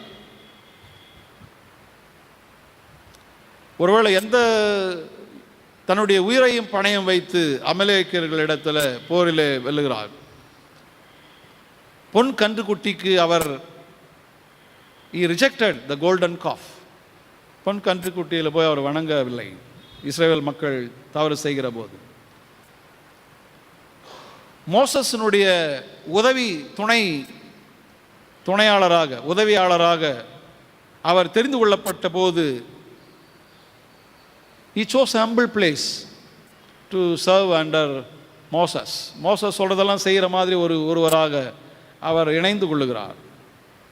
Joshua chose to believe God's promise about the promised land. Majority நம்பல, ஆனால் அவர் அதை ஏற்றுக்கொள்ளுகிறார். Joshua chose to recognize the leadership of the captain of the Lord's army. He chose to surrender to God. தன்னை அவர் அர்ப்பணிப்பதை அவர் தெரிந்து கொள்ளுகிறார். அவருக்கு தலைமைத்துவ பொறுப்பு தருகிற போது அதை அவர் ஏற்றுக்கொண்டு வாக்களிக்கப்பட்ட நாட்டிற்கு அவர்களை அழைத்து செல்லுகிறார். நீங்கள் அவருடைய கடந்த கால செயல்களை பார்த்தீர்களானால் அவருக்கு தரப்பட்ட எல்லா வாய்ப்புகளிலும் கடவுளுக்கு உண்மையாக தன்னை அர்ப்பணித்து செயல்படுகிற ஒரு ஜாஷுவா என்கிற லீடரை நாம் பார்க்கிறோம். God gives us choices. God is a choosing God. We are made in His image. He wants us also to choose. நம்மை அவர் படைக்கும் போது ரோபோட் மாதிரி படைத்து வைக்கவில்லை. ஒரு ப்ரோக்ராம்டு லைஃப் இல்லை. கடவுள் எல்லாத்தையும் இயக்கிறாரு. எது நடந்தாலும் எல்லாம் என் தலையில் எழுதுந்து தான் நடக்கும்னு சொல்ல முடியாது. It's not about fate. கடவுள் அப்படி தலையில் எதுவும் எழுதி வைக்கவில்லை. எந்த சிப்போ மதர் போர்டோ தலையில் அவர் வைத்து ப்ரோக்ராம் செய்து வைக்கவில்லை. அவர் சொல்கிறபடி இதெல்லாமே ஆடும் செய்கின்றபடி இல்லை. Rather he has given us free will.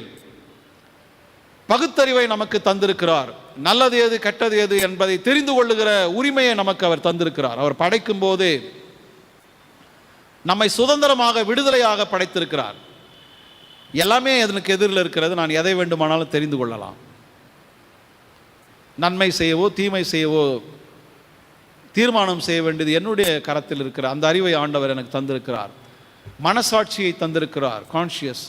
Conscience எல்லாவற்றையும் பகுத்து புரிந்து கொள்ளுகிற அந்த அந்த ஆற்றலை நமக்கு தந்திருக்கிறார். அதை பயன்படுத்தி நாம் தெரிந்து கொள்ள அழைக்கப்படுகிறோம். கடவுள் தம்முடைய சாயலில் அனைத்து உரிமைகளோடு கூட நம்மை படைத்திருக்கிறார். நாம் சரியாக தெரிவு செய்ய அழைக்கப்படுகிறோம். வாழ்க்கையில் நாம் சரியாக தெரிவு செய்ய அழைக்கப்படுகிறோம். ஜாஷுவா சரியாக தெரிவு செய்கிறார். But for me and my house. இந்த பட் ஆனால் என்கிற வார்த்தை அவருடைய டிட்டர்மினேஷனை குறிக்கிறது. என்ன நடந்தாலும், no matter what anyone else thought, யார் என்ன நினைத்தாலும் எது என்ன நடந்தாலும் நானும் என்னுடைய வீட்டாருமோ வென்றால் நாங்கள் கடவுளுக்கே பணி செய்வோம், கடவுளுக்கே தொண்டு செய்வோம் என்று அர்ப்பணிக்கிற அந்த அந்த உறுதி, மன உறுதி அவர் தெரிவு செய்கிறதில் இருக்கிறது. His relationship with God was not based on any man, but on the Lord alone. And he could serve God no matter what anyone else did. யார் என்னன்னா செய்துட்டு போட, நான் மட்டும் கடவுளையே சார்ந்திருப்பேன், நானும் என்னுடைய குடும்பத்தாரும் கடவுளுக்கே பணி செய்வோம், ஊழியம் செய்வோம். இனிஷியல் ரெஸ்பான்ஸ் எப்படி இருந்ததுன்னா, மக்கள்லாம் ஒரே சில நேரங்களில் இந்த பெரிய பெரிய கூட்டங்கள்லாம் நடத்தும் போது, இப்போ நான் பெரிய கூட்டத்தில் ஒரு பெரிய மேடையில் பேசுகிறேன்னா எனக்கு பின்னாடி ஒரு பேக்ரவுண்ட் பிஜிஎம் போட்டுனே இருப்பாங்க இல்லையா? ஒரு வார்த்தைக்கு ஏற்ற மாதிரி பிஜிஎம் போயிட்டுருக்கோம். சில நேரங்களில் ஆல்டர் கால் கொடுக்குற போது மக்கள் இமோஷனல் ஆகிடுறாங்க. நான் இப்படி இருக்குப்பா, நீங்கள் இருக்கிறப்பீங்க, ஆமாம் நான் கூட இருக்கிறோம் உடனே சொல்லுவாங்க. இமோஷனல் ரெஸ்பான்ஸ் ஒரு அப்படி தான் இங்கே வருகிறது. ஆனால் அதை ஜாஷுவா உறுதி செய்து கொள்ள விரும்புகிறார். இது ஏதோ ஒரு உணர்ச்சியில் ஜாஷுவா சொல்கிறார், நாங்களும் சொல்கிறோம் அப்படின்னு இருக்கக்கூடாது. ஆகவே நல்லா யோசனை பண்ணி பாருங்க, நீங்கள் செய்ய மாட்டீங்க, இல்லை நாங்களும் ஆண்டவரையே தொழுது கொள்வோம், ஆண்டவருக்கே ஊழியம் செய்வோம் என்று மக்கள் அர்ப்பணிக்கிறார்கள். நீங்கள் எச்சரிக்கையும் விடுக்கிறார். Joshua affirms that God is not to be worshipped lightly. இதை நீங்கள் லேசாக எடுத்துக்கொள்ள முடியாது. ஏனென்றால் நீங்கள் கடவுளுக்கு விரோதமாக மீண்டும் போய் விக்கிரகங்களுக்கு பின்னால் போவீர்களானால் அது மன்னிக்க முடியாத குற்றமாகிவிடும். எண்ணாகமம் 15ஆம் அதிகாரம் 30ஆம் வசனத்தின்படி நீங்கள் கடவுளை மறந்து விக்கிரகங்களை வணங்குவீர்களானால் அது மன்னிக்கப்படாத குற்றமாக மாறிவிடும். ஆகவே நல்ல யோசனை பண்ணி சொல்லுங்கள், சிந்தித்து செயல்படுங்கள் என்று 2வது முறை, 3வது முறை, 4வது முறை என்று அழைக்கிறார். Joshua challenges them to prove their sincerity by their works. தங்களுடைய செயல்களின் மூலமாக அவர்கள் தங்களுடைய அர்ப்பணிப்பை உறுதிப்படுத்த வேண்டும் என்று அவர் ஒரு அறைகூவல் விடுக்கிறார். எந்த தயக்கம் இல்லாமல் எல்லா மக்களும் ஒன்றாக சேர்ந்து சொல்றாங்க. 24ஆம் வசனம் பாருங்க, 24ஆம் வசனத்தை படிங்க.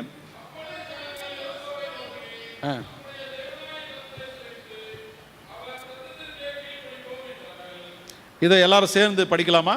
24ஆம் வசனத்தை எல்லாரும் சேர்ந்து அந்த இது மட்டும், we will serve the Lord our God, we will obey him alone, அதை மட்டும் படிச்சா போதும்.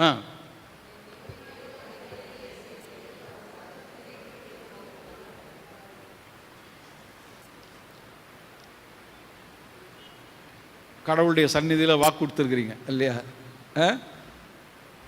நாங்கள் we will serve the Lord our God, we will obey him alone. நாங்கள் ஆண்டவருக்கு மட்டும்தான் கீழ்ப்படிவோம். நாங்களும் குடும்பமாக ஆண்டவருக்காக பணி செய்வோம், தொண்டு செய்வோம் என்று நாம் அர்ப்பணிக்க ஆண்டவர் நம்மை அழைக்கிறார். லூக்கா 14ஆம் அதிகாரம் 25 33 வரை பார்க்கிற போது இயேசுவானவர் சீடர்களுக்கு ஒரு அறைகூவல் கொடுக்கிறார். இயேசுவை பின்பற்றுகிறது சாதாரண விஷயம் அல்ல. It needs total commitment. முழு அர்ப்பணிப்பு அங்கே தேவைப்படுகிறது. ஜீசஸ் எனக்கு ஃபாலோவர்ஸ் வேணான்னு சொல்லலை, ஆனால் அர்ப்பணிப்பு முக்கியம் என்பதை அவர் சுட்டி காட்டுகிறார். ஆண்டவரை பின்பற்றுவது என்பது கமிட்மெண்ட். அர்ப்பணிப்பு இல்லாமல் அவரை பின்பற்ற இயலாது. But we will serve the Lord. This was the response Joshua wanted. A commitment but made with full understanding of the consequences.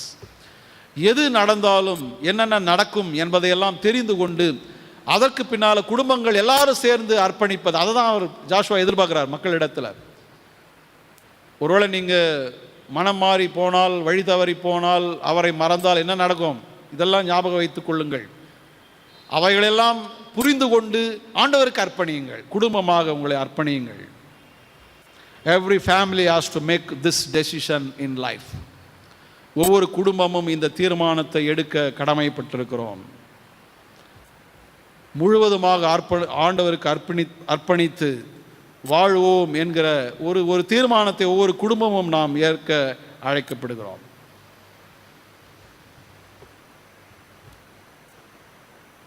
Our service is a response to God's love, kindness and mercy. நாம் ஊழியம் செய்வோம், தொண்டு செய்வோம் என்று சொல்வது ஏதோ நாம செய்வதல்ல. நாம் ஆண்டவரிடத்தில் பெற்றுக்கொண்டவைகளுக்கு மறுமொழியாக நாம் செய்கிறோம். ஏனென்றால் இஸ்ரவேல் மக்களை அவர் அதிசய விதமாக, அற்புத விதமாக எகிப்திலிருந்து விடுதலை செய்து வந்தார். அவர்களுக்கு விடுதலை தந்தார். அவருடைய அற்புதங்களை அவர்கள் கண்டார்கள். அவர்களுடைய வழிநடத்துதலை அவர்கள் அனுபவித்தார்கள். அவர் வழிநடுக வனாந்தர பயணத்தில் அவர் துணை இருந்தார். தண்ணீரும் உணவும் தருகிறார். எல்லா சமயத்து சூழ்நிலையிலும் கடவுள் அவர்களை கரம் பிடித்து வழிநடத்தினார். இதை யாரும் மறக்க முடியாது. அவர்கள் ஆண்டவரிடத்திலிருந்து நன்மை பெற்றுக்கொண்டார்கள், வழிநடத்துதலை பெற்றுக்கொண்டார்கள். அதற்கு மறுமொழியாக ஆண்டவருக்கு தங்களை அர்ப்பணிக்கிறார்கள். நானும் என்னுடைய குடும்பத்தாரும் ஆண்டவருக்கே தொண்டு செய்வோம் என்றால், நான் ஏற்கனவே ஆண்டவரிடத்திலிருந்து பெற்றுக்கொண்ட நன்மைக்கு நான் என்ன பதில் செய்ய முடியும்? ஆகவே நான் அவருக்காக தொண்டு செய்வேன், அல்லது அவர் எதிர்பார்க்கிற மக்களுக்கு தொண்டு செய்வேன். மத்தேயு 25ஆம் அதிகாரத்தை நம்ம படிக்கிற போது, இந்த சிறியரில் ஒருவருக்கு எதை செய்தீர்களோ அதை எனக்கே செய்தீர்கள். ஆண்டவருக்கு செய்கிறதுனா எப்படி? நான் எப்படி ஆண்டவருக்கு பூஜை பண்ணுறது? சங்கீதக்காரன் சொல்கிறான் இல்லையா, ஒருவேளை என்னுடைய மகனையே உனக்கு பலி கொடுத்தா போதுமா அப்படின்னு சொல்லி. இல்லை, ஆண்டவருடைய அன்புக்கு ஈடாக, அவருடைய மீட்புக்கு இணையாக, அவருடைய பலிக்கு இணையாக நாம் எதையும் தர முடியாது. குடும்பமாக அவருக்கென்று நம்மை அர்ப்பணிப்போம், ஆண்டவருக்காக தொண்டு செய்வோம் என்று சொன்னால், ஆண்டவர் இன்றைக்கு இந்த சிறியவரின் மத்தியில் இருக்கிறார். அவர்களுக்கு நாம் தொண்டு செய்கிற போது அது ஆண்டவருக்கே செய்த தொண்டாகும். நான் பசியாயிருந்தேன், நீங்கள் எனக்கு உணவு தந்தீர்கள். நான் உடையின்றி இருந்தேன், நீங்கள் எனக்கு உடை தந்தீர்கள். நான் வீடற்று இருந்தேன், I was homeless, you gave me a shelter. நான் சிறையில் இருந்தேன், நீங்கள் வந்து என்னை பார்க்க வந்தீர்கள். நான் சுகவீனமாக இருந்தேன், என்னை விசாரித்தீர்கள். ஒன்று, இன்றைக்கு சமுதாயத்தில் தேவையுள்ள மக்களின் தேவைகளை சந்திக்கிற போது ஆண்டவருக்கு நாம் ஊழியம் செய்கிறோம் என்பதை உறுதிப்படுத்துகிறோம். நம்முடைய செயல்களின் வழியாக நான் ஆண்டவருக்கு அர்ப்பணித்திருக்கிறேன் என்பதை நாம் காண்பிக்க அழைக்கப்படுகிறோம். ரெண்டாவது பாடத்தை நாம் திருப்பிக் கொள்வோம் கொஞ்சம் வேகமாக. எபேசியர் 3ஆம் அதிகாரத்தில்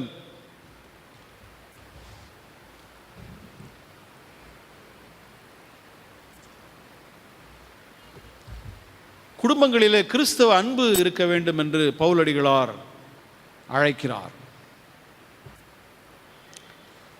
People can learn to handle money, have a good marriage, raise good kids, எது வேணாலும், ஆனால் still be dead to sin. குடும்பங்கள் எல்லா வசதியும் இருக்கலாம், ஆனாலும் நாம் பாவத்துக்கு மரித்தவர்களாக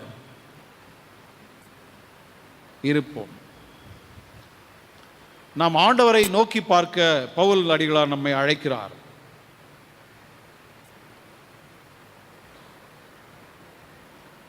ஆண்டவர் நமக்கு என்னவெல்லாம் செய்திருக்கிறார் என்பதை நினைவுபடுத்துகிறார். கடவுளுக்கும் மனிதருக்கும் இடையே அவர் நல்லுறவை ஏற்படுத்தி தந்திருக்கிறார். ஆண்டவராக இயேசு கிறிஸ்து கடவுளுக்கும் மனிதருக்கும் இடையே, நமக்கும் இடையே நல்லுறவை ஏற்படுத்தி தந்திருக்கிறார். நம்முடைய பாவங்களை எல்லாம் அவர் மன்னித்திருக்கிறார். நித்திய வாழ்வுக்கு உறுதி தந்திருக்கிறார். மரணத்துக்கு பின்னாலும் ஆண்டவரோடு வாழ்கிற வாழ்க்கையை நமக்கு வாக்களித்திருக்கிறார். இவ்வுலகிலே வாழும்போது நிறைவான வாழ்க்கை வாழ்வதற்கு அவர் நமக்கு ஆற்றல் தருகிறார்.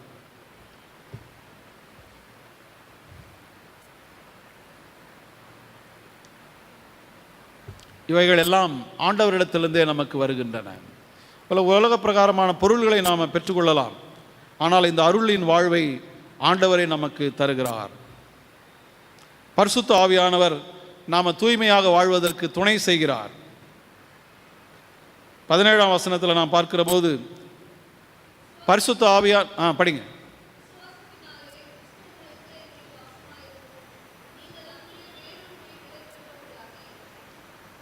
பரிசுத்த ஆவியானவர் துணையினாலே கிறிஸ்து நம்மோடு கூட வாசம் பண்ணும்படி, நம்முடைய உள்ளத்திலே வசிக்கும்படி, வாழும்படி கிருபை செய்கிறார். Through the Holy Spirit, Jesus Christ is set to dwell in the hearts of Christians. கிறிஸ்தவ விசுவாசிகளுடைய உள்ளத்தில் இயேசு ஆண்டவர் வாழ்கிறார். எப்படி என்றால் தூய ஆவியானவரின் வழியினாலே. அதனால் ஆண்டவருடைய அன்பை நாம் புரிந்து கொள்ள அழைக்கப்படுகிறோம். 19ஆம் வசனத்தில் அன்பினுடைய அகலம், நீளம், உயரம் எல்லாத்தையும் நாம் புரிந்து கொள்ள வேண்டும். அளவற்ற அன்பு, ஒப்பற்ற அன்பை அவர் நமக்கு காண்பித்திருக்கிறார். அதை புரிந்து கொள்ள நாம் அழைக்கப்படுகிறோம். எபேசு சபையார் இதை புரிந்து கொள்ள வேண்டும் என்று அவர் ஜெபிக்கிறார்.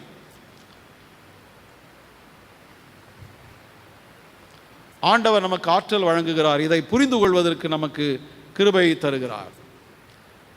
ஒவ்வொரு நாளும் நாம் ஆண்டவருடைய வார்த்தைகளை படிக்கிற போது ஆண்டவருடைய திருவுள சித்தத்தையும், அவர் நமக்கு செய்தவைகளையும், அவர் நமக்கு அருளுகிற நன்மைகளையும் அவருடைய வார்த்தைகள் நினைவுபடுத்துகிறது.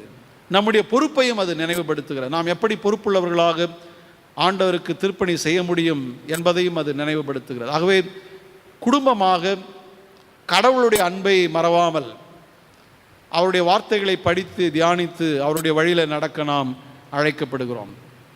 கிறிஸ்துவின் அன்பு நம்முடைய குடும்பங்களில் விளங்க வேண்டும். கிறிஸ்துவனுடைய அன்பு இருக்க வேண்டும். நாம் ஒவ்வொருவரும் அந்த அன்பை பற்றி கொள்ளுகிறவர்களாக இருக்க நாம் அழைக்கப்படுகிறோம். குடும்பம் தான் God centered family is the best family to educate children about Christian values and Christian teachings. இந்த குடும்ப உறவு தான் பிள்ளைகள் கற்றுக்கொள்ளுகிற ஒரு இடமாக இருக்கிறது. ஒருவேளை இறையரசனுடைய தகவுகளை, கடவுளுடைய அன்பை, கடவுளுடைய போதனைகளை எல்லாம் கற்றுக்கொள்ளுகிற இடமாக குடும்பம் இருக்கிறது. அப்படி என்று சொன்னால் நாம் நம்முடைய பிள்ளைகளுக்கு அதையெல்லாம் சொல்லித்தர வேண்டிய ஒரு கடமையும் நமக்கு இருக்கிறது. கடவுளுக்கு பயப்படுகிறது தான் ஞானத்தின் ஆரம்பம் என்றால், அந்த கடவுளுக்கு பயப்படுகிற பயத்தை நாம் பிள்ளைகளுக்கு கற்றுத்தர அழைக்கப்படுகிறோம். இன்றைக்கு பெற்றோர் பிள்ளைகளுக்காக ஜெபம் செய்யவும், அவர்களை ஆண்டவருடைய வழியில் நடத்துகிற கடமையும் நாம், பொறுப்பையும் நாம் பெற்றிருக்கிறோம். The home of a God-centered family is the first and best school wherein education is looked upon as a cooperative task. ஒருவேளை கிறிஸ்துவ குடும்பம் ஆண்டவரை பற்றி தெரிந்து கொள்ளுகிற ஒரு இடமாய் இருக்கிறது. அங்கே தான் நாம் கற்றுக்கொள்ளுகிறோம். ஆக கிறிஸ்தவ குடும்பங்கள் இன்றைக்கு இப்படிப்பட்ட ஒன்றை உறுதிப்படுத்துகிறதா இருக்க வேண்டும். பெற்றோர் பிள்ளைகளுடைய உறவு, கடவுளுடைய அன்பை புரிந்து கொண்டு அவருடைய வழியில் நடப்பதற்கு நம்மை அர்ப்பணிக்கிற அந்த ஒரு சூழல் குடும்ப உறவுகளிலே நிறைந்திருக்க வேண்டும். ஒருவேளை நம்ம குடும்பமாக ஜெபித்தல், குடும்பமாக தொழுது கொள்ளுதல், நம்முடைய பிள்ளைகளை அவருடைய வழியில் நடக்கிற அந்த கடமையை செய்தல், இது நிச்சயமாக ஒரு நல்ல குடும்பத்தை கட்டுவதற்கு நமக்கு துணை செய்யும். ஆண்டவருடைய அன்பை நாம் நினைவிலை வைப்போம். அவர்தான் குடும்பங்களை உருவாக்குகிறார், குடும்பங்களை வழிநடத்துகிறார். அவருடைய அன்பு ஒப்பற்றது, அளவற்றது. அதை நாம் மறவாமல் நாம் மட்டுமல்ல, நம்முடைய பிள்ளைகளும் அதை பற்றி கொள்ள நாம் அழைக்கப்படுகிறோம். கடைசியாக நற்செய்தி பாடத்துக்கு நாம் திரும்புவோம். மார்க்கு நற்செய்தி நூல் 3ஆம் அதிகாரம்.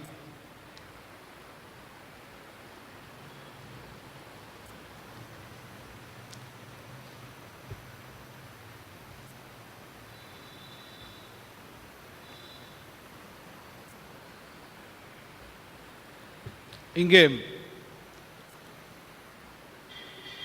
மார்க்கு நற்செய்தியாளர் அவர் நற்செய்தி எழுதுகிற போது அவர் ஒரு லிட்ரரி டிவைஸ் பின்பற்றுகிறார். அதை நான் ஏற்கனவே உங்களோட சொல்லியிருக்கிறேன். அதை ஒரு வரியில் ஞாபகப்படுத்துகிறேன். அதாவது எழுதுகிற இந்த பாணியில் ஒரு ஒரு ஒரு ஒரு சிறப்பு சாண்ட்விச்சிங் அப்படின்றது அவர் ஒரு பயன்படுத்துகிற ஒரு மெத்தட். சாண்ட்விச் எல்லாருமே தானே சாப்பிட்றோம், மேலே கீழே எக்ஸ்ட்ரா உள்ளே வைக்கிறது. இது என்ன பண்ணுவார், இவர் என்ன பண்ணுவார், ஒரு கருத்தை சொல்ல வரும்போது அந்த கருத்தை உடைய 2 நிகழ்ச்சிகளை நடுவில் ஒரு இது வச்சு ஓட்டிடுவார்.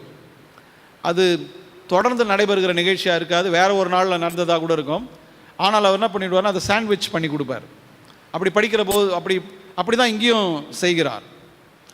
He brings 2 stories together to support the same point. In this case, it is to show that no one, not the religious leaders and not his own family, truly understood who Jesus was and what he came to do. இயேசு ஆண்டவர் யார், எதற்காக வந்தார் என்பதை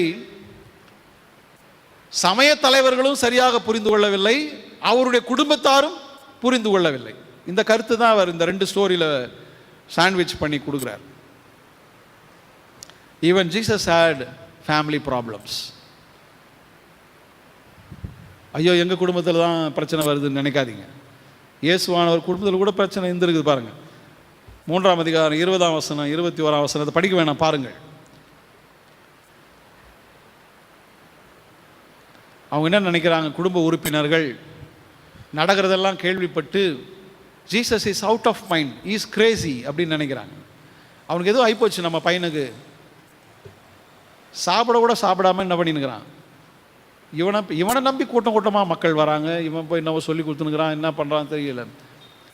ஒருவேளை இயேசு ஆண்டவர் பித்து பிடித்தவர் என்று அவர்கள் நினைக்கிறார்கள்.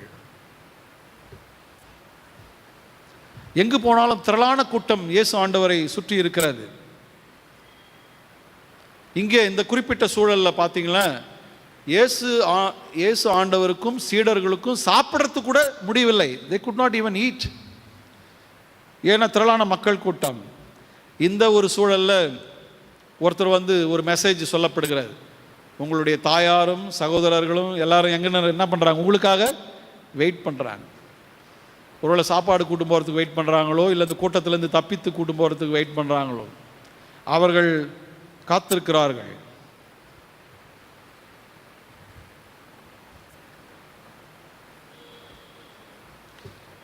அதை போலவே எருசலேமில் இருக்கிற ஸ்கிரைப்ஸ், மறைநூல் அறிஞர், வேதபாரகர்கள், இவர்களெல்லாம் ஒரு குற்றச்சாட்டு சொல்கிறாங்க.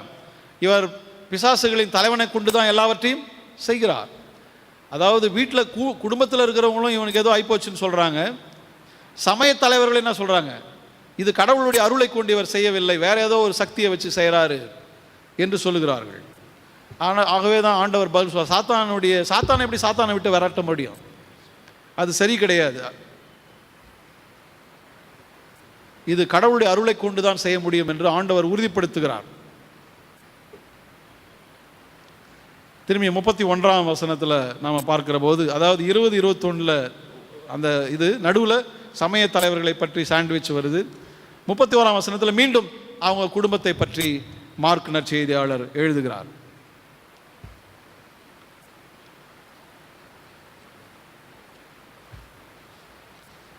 அப்போ அவர் பதில் சொல்றார், யார் எனக்கு சகோதரர்,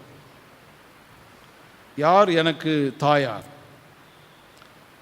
இந்த இந்த இந்த கேள்வி கேட்கும்போது நமக்கெல்லாம் கூட ஒரு மாதிரி இருக்குது. எல்லாம் அதை படிக்கும்போது ஒருவேளை மரியாளையே இன்னும் யார் எனக்கு தாயார்னு சொல்கிறாரா? இல்லையே, மரியாள் எவ்வளோ அவமானங்களை தாங்கி இந்த ஊர்லேருந்து அந்த ஊருக்கு ஓடுறாங்க, அந்த ஊர்லேருந்து இன்னொரு இடத்துக்கு ஓடுறாங்க, இந்த குழந்தைய பாதுகாக்கிறதுக்கு எவ்வளோ கஷ்டப்பட்டாங்க.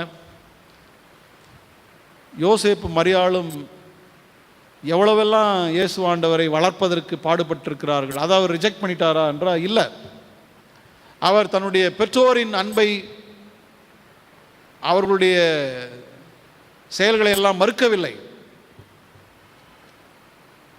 ஆனால் அவர் வேற ஒரு காரியத்துக்கு வலியுறுத்தம் தருகிறார். Emphasises another point. எதுன்னு சொன்ன, குடும்ப உறவுகள் இவைகளை காட்டிலும் இறையரசு, கடவுளை சார்ந்த உறவு முக்கியமானது. நீங்க கலப்பையில் கை வச்சு பின்னாடி திரும்பி பார்க்கிறவன் என்னுடைய ராஜ்யத்துக்கு சரியான ஆள் இல்லை, இவர் சரிபட மாட்டார். முதலாவது கடவுளையும் அவருடைய இறையரசு நீதியையும் தேடுங்கள். அதுதான் இறையரசை நாம் முன்னிறுத்தி பார்க்கிற போது, கடவுளுடைய ஆளுகை, கடவுளுடைய ராஜ்யத்தை பார்க்கும்போது குடும்ப உறவுகள்லாம் ஒன்றுமில்லை. Maybe lesser importance. முழு முக்கியத்துவம் நாம் ஆண்டவருக்கும் ஆண்டவருடைய ராஜ்யத்துக்கும் தர வேண்டும்.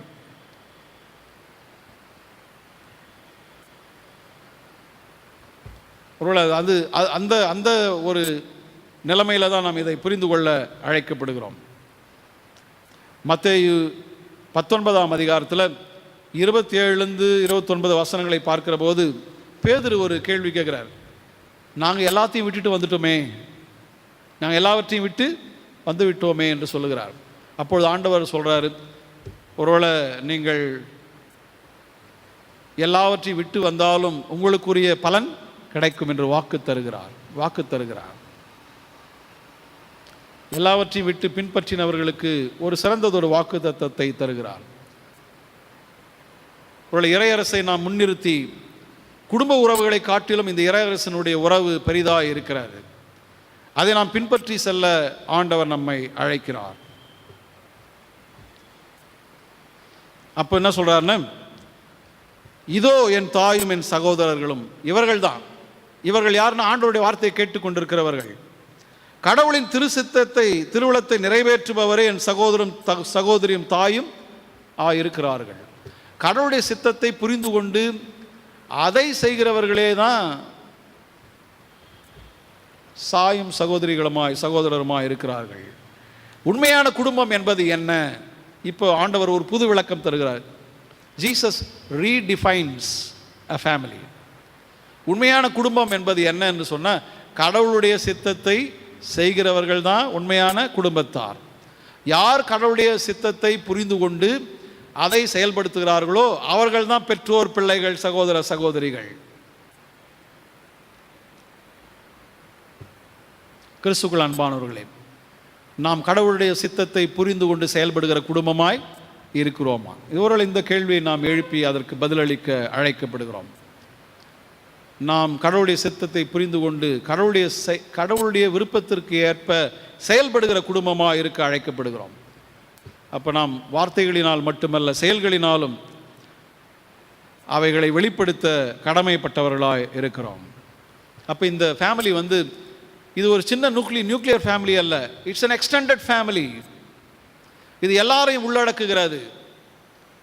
உள்ள பேதுரு கேள்விக்கு ஆண்டவர் சொல்கிற போது, நீ நூறத்தனையாக திரும்ப பெற்றுக்கொள்வாய் என்றால், நான் கடவுளுடைய ராஜ்யத்துக்காக, நற்செய்தி பணிக்காக, ஊழியத்துக்காக என்னுடைய பெற்றோர் எல்லாரையும் விட்டுட்டு வந்துட்டேன் அப்படின்னு சொன்னேன். நான் போகிற திருச்சபையில் எனக்கு நிறைய பேர் பெற்றோராக இருக்கிறாங்க. எனக்கு மகனை போல என்னை பார்க்கிறார்கள். எனக்கு நிறைய சகோதர சகோதரிகள் இருக்கிறார்கள் இல்லையா? அதனால தான் உங்களை சகோதர சகோதரிகளேன்னு கூப்பிட்றாங்க. கிறிஸ்மஸ் அன்னைக்கு கூட நீங்களாம் ஒன்றா போனீங்கன்னா என்னுடைய ஃபேமிலியை போய் பார்க்க முடியாது இல்லையா? ஒருவேளை நீங்கள் அப்போ யாரெல்லாம் ஊழியத்துக்காக விட்டு விடுகிறார்கள் அவர்களுக்கெல்லாம் ஆண்டவர் தருகிறார், புதிய உறவுகளை தருகிறார். அப்போ இந்த உறவு ஒரு நியூக்ளியர் ஃபேமிலி இல்லை, இட்ஸ் an extended ஃபேமிலி. இது பெரிய ஃபேமிலி, குடும்பமாக இருக்கிறது. ஒரு நாள் it will become an universal family. உலகம் முழுவதும் ஒன்றாக மாறிவிடும். அங்கே காழ்ப்புணர்ச்சி இருக்காது, பழி வாங்கும் உணர்ச்சி இருக்காது, ஒருவர் தாக்கிக் கொள்வது, நோ வயலன்ஸ். எல்லாரும் ஒன்றாக வாழுகிற ஒரு குடும்ப உறவு வரும். இது ஒரு பெரிய குடும்பமாக இருக்கிறது. இறையரசு ஒரு பெரிய குடும்பமாக இருக்குது. It's an inclusive family. எல்லாரையும் ஏற்றுக்கொள்ளுகிற, இணைந்து வாழுகிற ஒரு பெரிய குடும்பமாக குடும்பங்கள் இருக்கிறது. இந்த குடும்பத்துக்கு தான் ஆண்டவர் நம்மை அழைக்கிறார். சுயநலமாக என்னுடைய அப்பா, என்னுடைய அம்மா, என்னுடைய தம்பி, என்னுடைய தங்கின்னு அதில் அதை தாண்டி இந்த உலகத்தில் இருக்கிற அனைவரையும் சகோதர சகோதரிகளாக ஏற்றுக்கொண்டு நம்முடைய குடும்பங்களில் அவர்களுக்கும் பங்களித்து இணைந்து வாழ்கிற ஒரு அனுபவம், ஒரு கூட்டு குடும்பம், ஒரு பெரிய உலகளாவிய யூனிவர்சல் ஃபேமிலி. இன்றைக்கு திருச்சபை அப்படிப்பட்ட கூட்டு குடும்பமாக இருக்க வேண்டும். திருச்சபை அப்படிப்பட்ட கூட்ட குடும்பத்தினுடைய உறவுகளை மற்றவர்களுக்கு தெரிவிக்க வேண்டும், நாம் வாழ்ந்து காண்பிக்க வேண்டும். அப்படி இருக்க நம்மை அழைக்கிறார். யோசித்து பாருங்கள், there are many people without families. உடல் மனம் பாதிக்கப்பட்டவர், ஃபிசிக்கலி அண்ட் மென்டலி சேலஞ்ச்ட், அந்த குறைகளினாலே குடும்ப உறவுகளை இழந்து இருக்கிறார்கள். தெருக்களிலே நாம் அவர்களை பார்க்க முடிகிறது. த ஹோம்லெஸ், உடல் மனம் வளர்ச்சி குன்றியவர்கள், அவர்களை மனிதர்களாகவே ஏற்றுக்கொள்ளாமல் போகிற ஒரு சூழ்நிலை. பல வீடு இழந்தவர்கள், பேவ்மெண்ட் டோலர்ஸ், இவங்களுக்கெல்லாம் போதுமான உணவை தங்குகிற இடத்தை கொடுப்பதற்கு யாரும் இல்லை. Even the government. இன்னும் தெருக்களிலே இருக்கிறவர்களை நாம் பார்க்கிறோம். ஒருவேளை அப்படி இருந்தால் அவர்களுடைய ஹெல்த் எப்படி இருக்கும்? எல்லா நோய்களும் வருவதற்குண்டான வாய்ப்புகள் அவர்களுக்கு இருக்கிறது. போன வாரம் ஒரு தம்பதி உதவிக்காக வராங்க. அந்த நபருடைய கால் அப்படியே ரத்தம் வழிஞ்சுனே இருக்குது. அவர் மருத்துவமனையில் போய் ஏன் இது பண்ணலன்னு போன முறை சொல்லி அனுப்பிச்சு அவங்களுக்கு உதவி செய்து அனுப்பினோம். ஆனால் தொடர்ந்து கவனித்துக் கொள்வதற்கு ஒரு குடும்ப உறவு இல்லை. 2 பேர் சுற்றினுக்கிறாங்க, கணவன் மனைவி மட்டும். அசார்டஸ் சிச்சுவேஷன்ஸ், ஆரோக்கியமாக வாழ்கிற வாழ்க்கை இல்லாத ஒரு சூழலுக்கு அவர்கள் தள்ளப்படுகிறார்கள். வீடு இல்லாத ஜிப்சிஸை நாம் பார்க்கிறோம். நாடோடிகளாக அங்கங்கே கூடாரம் போட்டு வாழ்கிறவர்களை பார்க்கிறோம். முறையற்ற பிள்ளைகள், முறையற்ற பிறந்த பிள்ளைகள், ஆதரவில்லாத அனாதை பிள்ளைகளாக போய்விடுகிறதை நாம் பார்க்கிறோம். ஸ்ட்ரீட் சில்ட்ரன் இன்றைக்கும் இருக்கிறார்கள். ராக் பிக்கர்ஸ், குப்பை பொறுக்கிறவர்களை நீங்கள் பார்த்துருக்கலாம் தனியாக. அவர்களுக்கென்று ஒரு ஃபேமிலி கிடையாது. யாரோ ஒரு தம்பி வாட்ஸ்அப்பில் அது ஒரு ஊழியமாக பண்ணுறாரு. இப்படி ரோட்டில் யாருமே இல்லாதவங்களெல்லாம் போய் சந்தித்து அவங்கள பேட்டி எடுத்து அதை வாட்ஸ்அப்பில் ஒரு வீடியோவாகவே போடுறாரு. அவங்ககிட்ட நல்லா பேசி அவங்கள கூட்டு போய் சாப்பாடெல்லாம் கொடுத்து அவர் பைக்கிலேயே அவங்கள கூட்டின்னு ஒரு ரவுண்டு போய் அதுபோல் ஒரு தம்பி செய்கிறார். அது ஒரு ஊழியமாக செய்கிறார். யாரோ ஒருவர் ஆண்டவரை அறியாதவர். இன்றைக்கு குடும்ப உறவுகள் இல்லாமல் இருக்கிறவர்கள், இந்த குடும்பத்தில் சொல்லித் தருவதற்கு ஆள் இல்லாதனால ஜுவனைல் கிரிமினல்ஸ், அப்பா அம்மா இல்லை, யார் சொல்லிக் கொடுப்பாங்க நல்லது கெட்டது? அவங்களுக்கு பசி எடுத்தால் திருடலாம், பரவாயில்ல, பிக் பாக்கெட் அடிக்கலாம், ஒன்றும் இல்லை, தப்பில்லை. நல்லது கெட்டது சொல்லித் தருவதற்கு ஆள் இல்லை. அப்படிப்பட்டவர்கள், எய்ட்ஸ்னால பாதிக்கப்பட்டவர்கள், இன்னும் பல நோய்களினாலே பாதிக்கப்பட்டவர்கள், ஈவன் டிரான்ஸ்ஜெண்டர்ஸ் கூட அப்படி தான் வீட்டை விட்டு ஓடி வந்தவங்க. வீட்டில் அவங்களுக்கு இடமில்லை, அவர்களை சேர்த்துக்கொள்ள ஆள் இல்லை அப்படின்னு சொன்னதுனால புறக்கணிக்கப்பட்டவர்கள், தள்ளப்பட்டவர்கள் என்று சொல்லி குடும்ப உறவுகள் இல்லாமல், வீடு இல்லாமல் வாழ்ந்து கொண்டிருக்கிற பலரை நாம் இன்றைக்கு சமுதாயத்தில் பார்க்கிறோம். they long for love and relationships. அவர்கள் அன்புக்கும் உறவுகளுக்கும் ஏங்கி தவிக்கிறவர்களாய் இருக்கிறார்கள். they aspire to have a good family relationship. ஐயோ, ஒரு நல்ல குடும்ப உறவு கிடைக்குமா என்று சொல்லி நினைக்கிறார்கள். ஒருவேளை மதர் தெரேசா போன்ற நல்லவர்கள் அவர்களுக்கெல்லாம் ஹோமெல்லாம் ஆரம்பித்து அவங்களெல்லாம் ஒரு குடும்பத்து உறவில் கொண்டு சேர்க்கிறார்கள். ஒருவேளை திருச்சபை இந்த பணியை தொடர்ந்து செய்ய அழைக்கப்படுகிறது. தனிப்பட்ட குடும்பங்களாக நாம் இந்த பணியை செய்ய அழைக்கப்படுகிறோம்.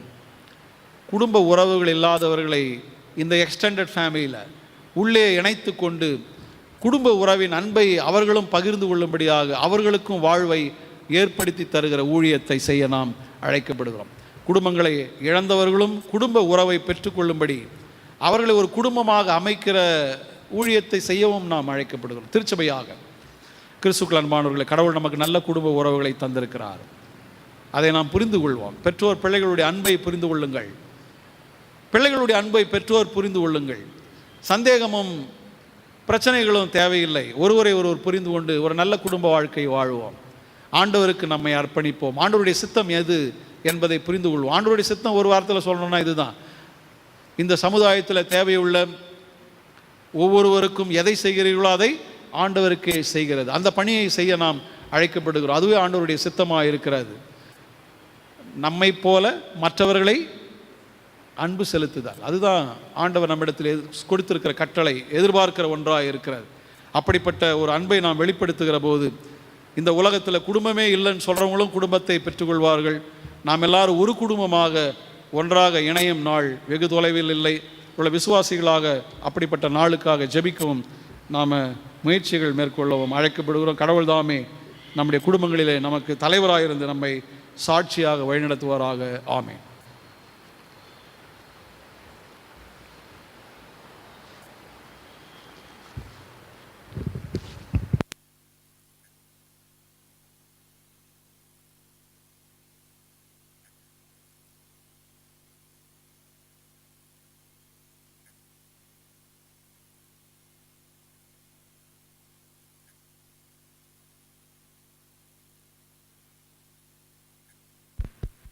கீர்த்தனையில் 30வது பாடலை நாம் பாடுவோம்.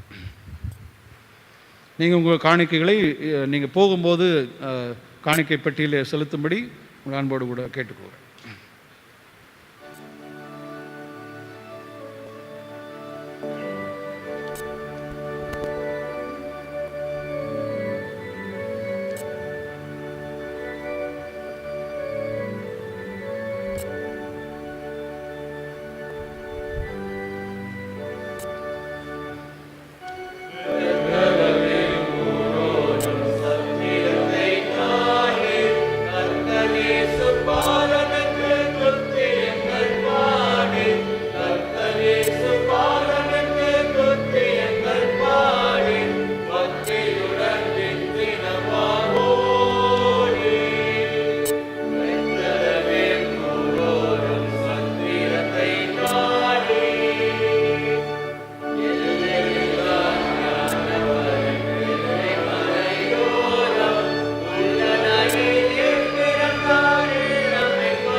ஜெபம் செய்வோம்.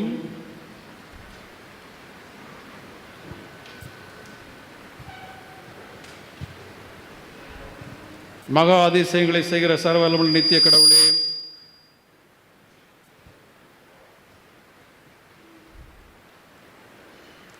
திருச்சபைகளின் மீது உம்முடைய அன்பையும் அருளையும் அனுப்பியுள்ள வேண்டிக் கொள்கிறோம். உலகம் அனைத்திலும் உள்ள திருச்சபை ஒருமைப்பாட்டு உணர்வோடு உமக்கு சாட்சி பகர அருள்தாரும். இவ்வுலக அனைத்திலும் தேவையுள்ள மக்களுக்கு ஊழியம் செய்கிற குடும்பங்களாக திருச்சபைகள் விளங்க கர்த்தர் கிருபை செய்வீராக. அனைத்து திருச்சபைகளின் தலைவர்களுக்காக ஜெபிக்கிறோம். நீர் அவர்களுக்கு உடைய ஞானத்தை வழிநடத்துதலை தாரும். குறிப்பாக தனித்த திருச்சபைக்காக நன்றி செலுத்துகிறோம். பிரதம பேராயருக்காக, சினாடு அலுவலர்களுக்காக நன்றி படைக்கிறோம். சென்னை பேராயத்தினுடைய பேராயர் திரு ஜார்ஜ் ஸ்டீஃபன் அவர்களுக்காக, அவருடைய குடும்பத்துக்காக, பேராய அலுவலர்களுக்காக, பேராயத்தில் பல சபைகளில் பணியாற்றி கொண்டிருக்கிற ஆயர்களுக்காக, நற்செய்தி தளங்களில் பணியாற்றி கொண்டிருக்கிற நற்செய்தி பணியாளர்கள், மிஷனரிகளுக்காக, கிராமங்களில் தன்னார்வமாய் ஊழியம் செய்கிற ஊழியர்களுக்காக, சபை ஊழியர்களுக்காக, உம்முடைய வார்த்தைகளை பிரசங்கிக்கிற அருளுரைஞர்களுக்காக, உம்முடைய ஆலயங்களிலே பணியாற்றுகிற ஆலய பணியாளர்களுக்காக அப்படி சமத்தில் வேண்டுதல் செய்கிறோம். ஒவ்வொருவரும் தங்களுடைய பணிகளை உண்மை உத்தமாய் செய்யவும், இறை மக்களை நல்வழியிலே நடத்தவும் கர்த்தர் கிருபை செய்ய வேண்டும் என்று ஜெபிக்கிறோம். உலக நாடுகளுக்காக, உலக நாட்டின் தலைவர்களுக்காக வேண்டிக் கொள்கிறோம். அவர்கள் நாடுகளை நல்வழியிலே நடத்தவும், சமாதானத்திற்குள்ளாக வழிநடத்தவும் நீர் அவர்களுக்கு ஞானத்தை தந்தருள்வீராக.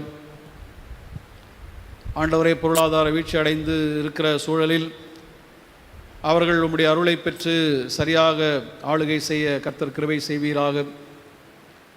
இந்த வைரஸ் தொற்று வியாதியினால் ஏற்பட்ட பாதிப்புகளிலிருந்து நாங்கள் மீண்டு வருவதற்கு கர்த்தர் இரக்கம் பாராட்ட வேண்டுமாய் ஜெபிக்கிறோம். நாட்டினுடைய தலைவர்கள் அதற்கேற்ற திட்டங்களை வகுத்து எல்லாரையும் நல்வாழ்வுக்கு அழைத்து செல்கிற அனுபவங்களை பெற்றுக்கொள்ள கர்த்தர் உதவி செய்ய வேண்டும் என்று வேண்டுதல் செய்கிறோம். அன்பின் நல்ல ஆண்டவரே, சமுதாயத்தில் இருக்கிற மக்களுக்காக நாங்கள் ஜெபிக்கிறோம். தேவை உள்ளவர்களுக்காக ஜெபிக்கிறோம். குடும்ப வாழ்வின் அனுபவங்களை இழந்தவர்களுக்காக நாங்கள் வேண்டுதல் செய்கிறோம். தனிமையிலே வாடுபவர்களுக்காக ஜெபிக்கிறோம். உறவுகள் இல்லாத, ஆதரவில்லாத மக்களுக்காக நாங்கள் வேண்டுதல் செய்கிறோம். ஆண்டவரே, நீர் அவர்கள் போதுமானவராக இருப்பீராக. திருச்சபை எப்பொழுதும் இப்படிப்பட்ட மக்களுக்கு இரக்கம் செய்கிற, நன்மை செய்கிற, ஒரு ஊழியம் செய்கிற பெரிய குடும்பமாக விளங்குவதற்கு நீர் எங்களுக்கு அருள் தாரும். இப்பொழுதும் எங்களை தாழ்த்தி உடைய திருக்கரத்தில் அர்ப்பணிக்கிறோம். இடைய திருச்சபையின் மூத்த உறுப்பினர்களை ஆசீர்வதியும். வயது செல்கிறதுனால் ஏற்படுகிற பலவீனங்கள், சுகவீனங்கள் மத்தியில் அவர்களுக்கு நீர் போதுமானவராக இருப்பீராக. அனைத்து தம்பதிகளுக்காக நன்றி படைக்கிறோம். தனியாக குடும்ப வாழ்வை நடத்த வேண்டியவர்களுக்காக கூட ஜெபிக்கிறோம். குழந்தை செல்வத்துக்காக, கர்ப்பிணி பெண்களுக்காக வேண்டுதல் செய்கிறோம். ஆண்டவரே, நீர் அவர்களுக்கு உம்முடைய அருளை தருவீராக. திருமணத்துக்காக, மேற்படிப்புக்காக, வேலை வாய்ப்புக்காக காத்திருக்கிற வாலிப பிள்ளைகளுக்கு நீர் இரக்கம் பாராட்டுவீராக. கல்லூரிகளிலே, பள்ளிகளில் படிக்கிற பிள்ளைகளுக்கு உம்முடைய ஆசீர்வாதத்தை தந்தர வேண்டும் என்று ஜெபிக்கிறோம். பிள்ளைகள் உற்சாகமாக படித்து வாழ்க்கையில் முன்னேறி செல்ல அருள் தாரும். பள்ளிக்கும் கல்லூரிக்கும் செல்ல இயலாத சூழ்நிலையில் பிள்ளைகள் ஆர்வம் இல்லாமல் போகாதபடிக்கு ஆர்வத்தோடு அவர்கள் பயில ஆண்டவர் கிருபை செய்ய வேண்டும் என்று ஜெபிக்கிறோம். சிறு குழந்தைகளை இந்த வியாதியிலிருந்து நீர் பாதுகாத்து கொண்டதற்காக ஸ்தோத்திரம் செலுத்துகிறோம். தொடர்ந்து அவர்களுக்கு நீர் பாதுகாப்பை தந்தரள வேண்டும் என்று ஜெபிக்கிறோம். குடும்பங்களில் நீரே தலைவராக இருந்து மகிழ்ச்சியும் சமாதானத்தையும் தந்தரள வேண்டும் என்று விடுதல் செய்கிறோம். இந்த வேளையிலேயும் எங்களுடைய திருச்சபையினுடைய மூத்த ஆயர் அருள் திரு ஜெஃபர்சன் டேவிட் ஐயா அவர்களுக்காக விண்ணப்பம் செய்கிறோம். அவர்களுக்கு நீர் கொடுத்திருக்கிற சுகத்துக்காக, பலத்துக்காக நன்றி படைக்கிறோம். தொடர்ந்து அவர்களுக்கு பரிபூர்ண விடுதலை தருவீராக. அன்பின் நல்ல ஆண்டவரே, சிகிச்சை பெற்றுக்கொண்டிருக்கிற திரு ஜெயபால் சிங் ஐயா அவர்களுக்காக விடுதலை செய்கிறோம். அவர்களுக்கு நீர் பரிபூர்ண சுகத்தை, விடுதலை கட்டளையிடும் உம்முடைய ஆற்றலை தர வேண்டும் என்று ஜெபிக்கிறோம். இதை போல சுகவீனமாக, பலவீனமாக இருக்கிற ஒவ்வொருவரையும் நாங்கள் நினைவுறுகிறோம். அவர்களுக்கு நீர் போதுமானவராக இருந்து வழிநடத்த வேண்டும் என்று ஜெபிக்கிறோம். இப்படிப்பட்ட மக்களுக்கு சிகிச்சை தந்து வழிநடத்துகிற கல்யாணி மருத்துவமனை போன்ற ஆண்டவரே நீர் தொண்டு நிறுவனங்களுக்காக, குணமாக்கும் ஊழியத்தை செய்கிற மருத்துவர்களுக்காக, நர்சஸ்க்காக உடைய சமத்தில் நன்றி செலுத்துகிறோம். அவர்களுக்காக வேண்டுதல் செய்கிறோம்.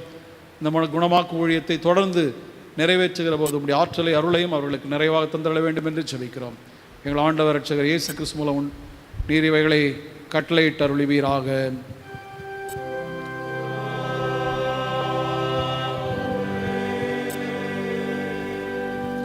இத்தருணத்தில் ஒரு மனப்பட்டு உம்மை நோக்கி எங்கள் பொதுவான விண்ணப்பங்களை செய்ய எங்களுக்கு கிருபை அளித்த சர்வவல்லமையுள்ள கடவுளே, 2 பேராவது 3 பேராவது நாமத்தினாலே கூடி வரும் பொழுது அவர்கள் கேட்கிறவர்களை அருளி செய்வேன் என்று வாக்கருளி இருக்கிறீரே. கர்த்தாவே, உமது அடியாராக எங்களுக்கு வேண்டிய நன்மைகள் உண்டாக எங்கள் விருப்பங்களை வேண்டுதல்களை எப்பொழுது நிறைவேற்றி இம்மையிலே உம்முடைய சத்தியத்தை அறிகிற அறிவையும் மறுமையிலே நித்திய ஜீவனையும் எங்களுக்கு கட்டளையிட்டு அருளும்.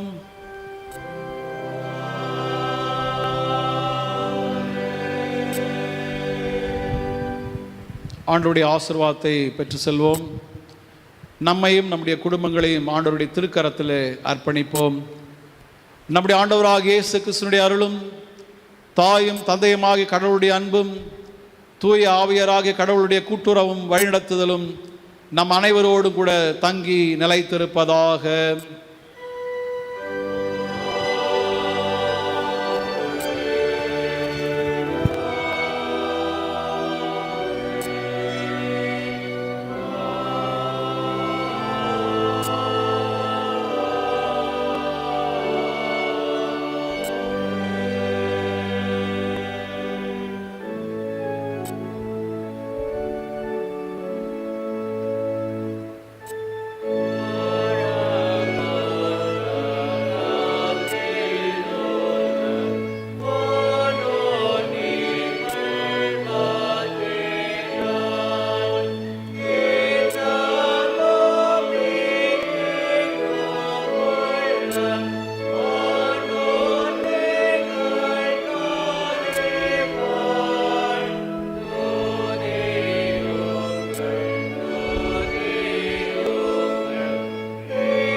ஆண்டவர் உங்களோடு இருப்பாராக. சமாதானத்துடைய செல்ல கடவும் கர்த்தருடைய நாமத்தினாலே ஆமென். எல்லாருக்கும் தோத்திரம், வாழ்த்துக்கள்.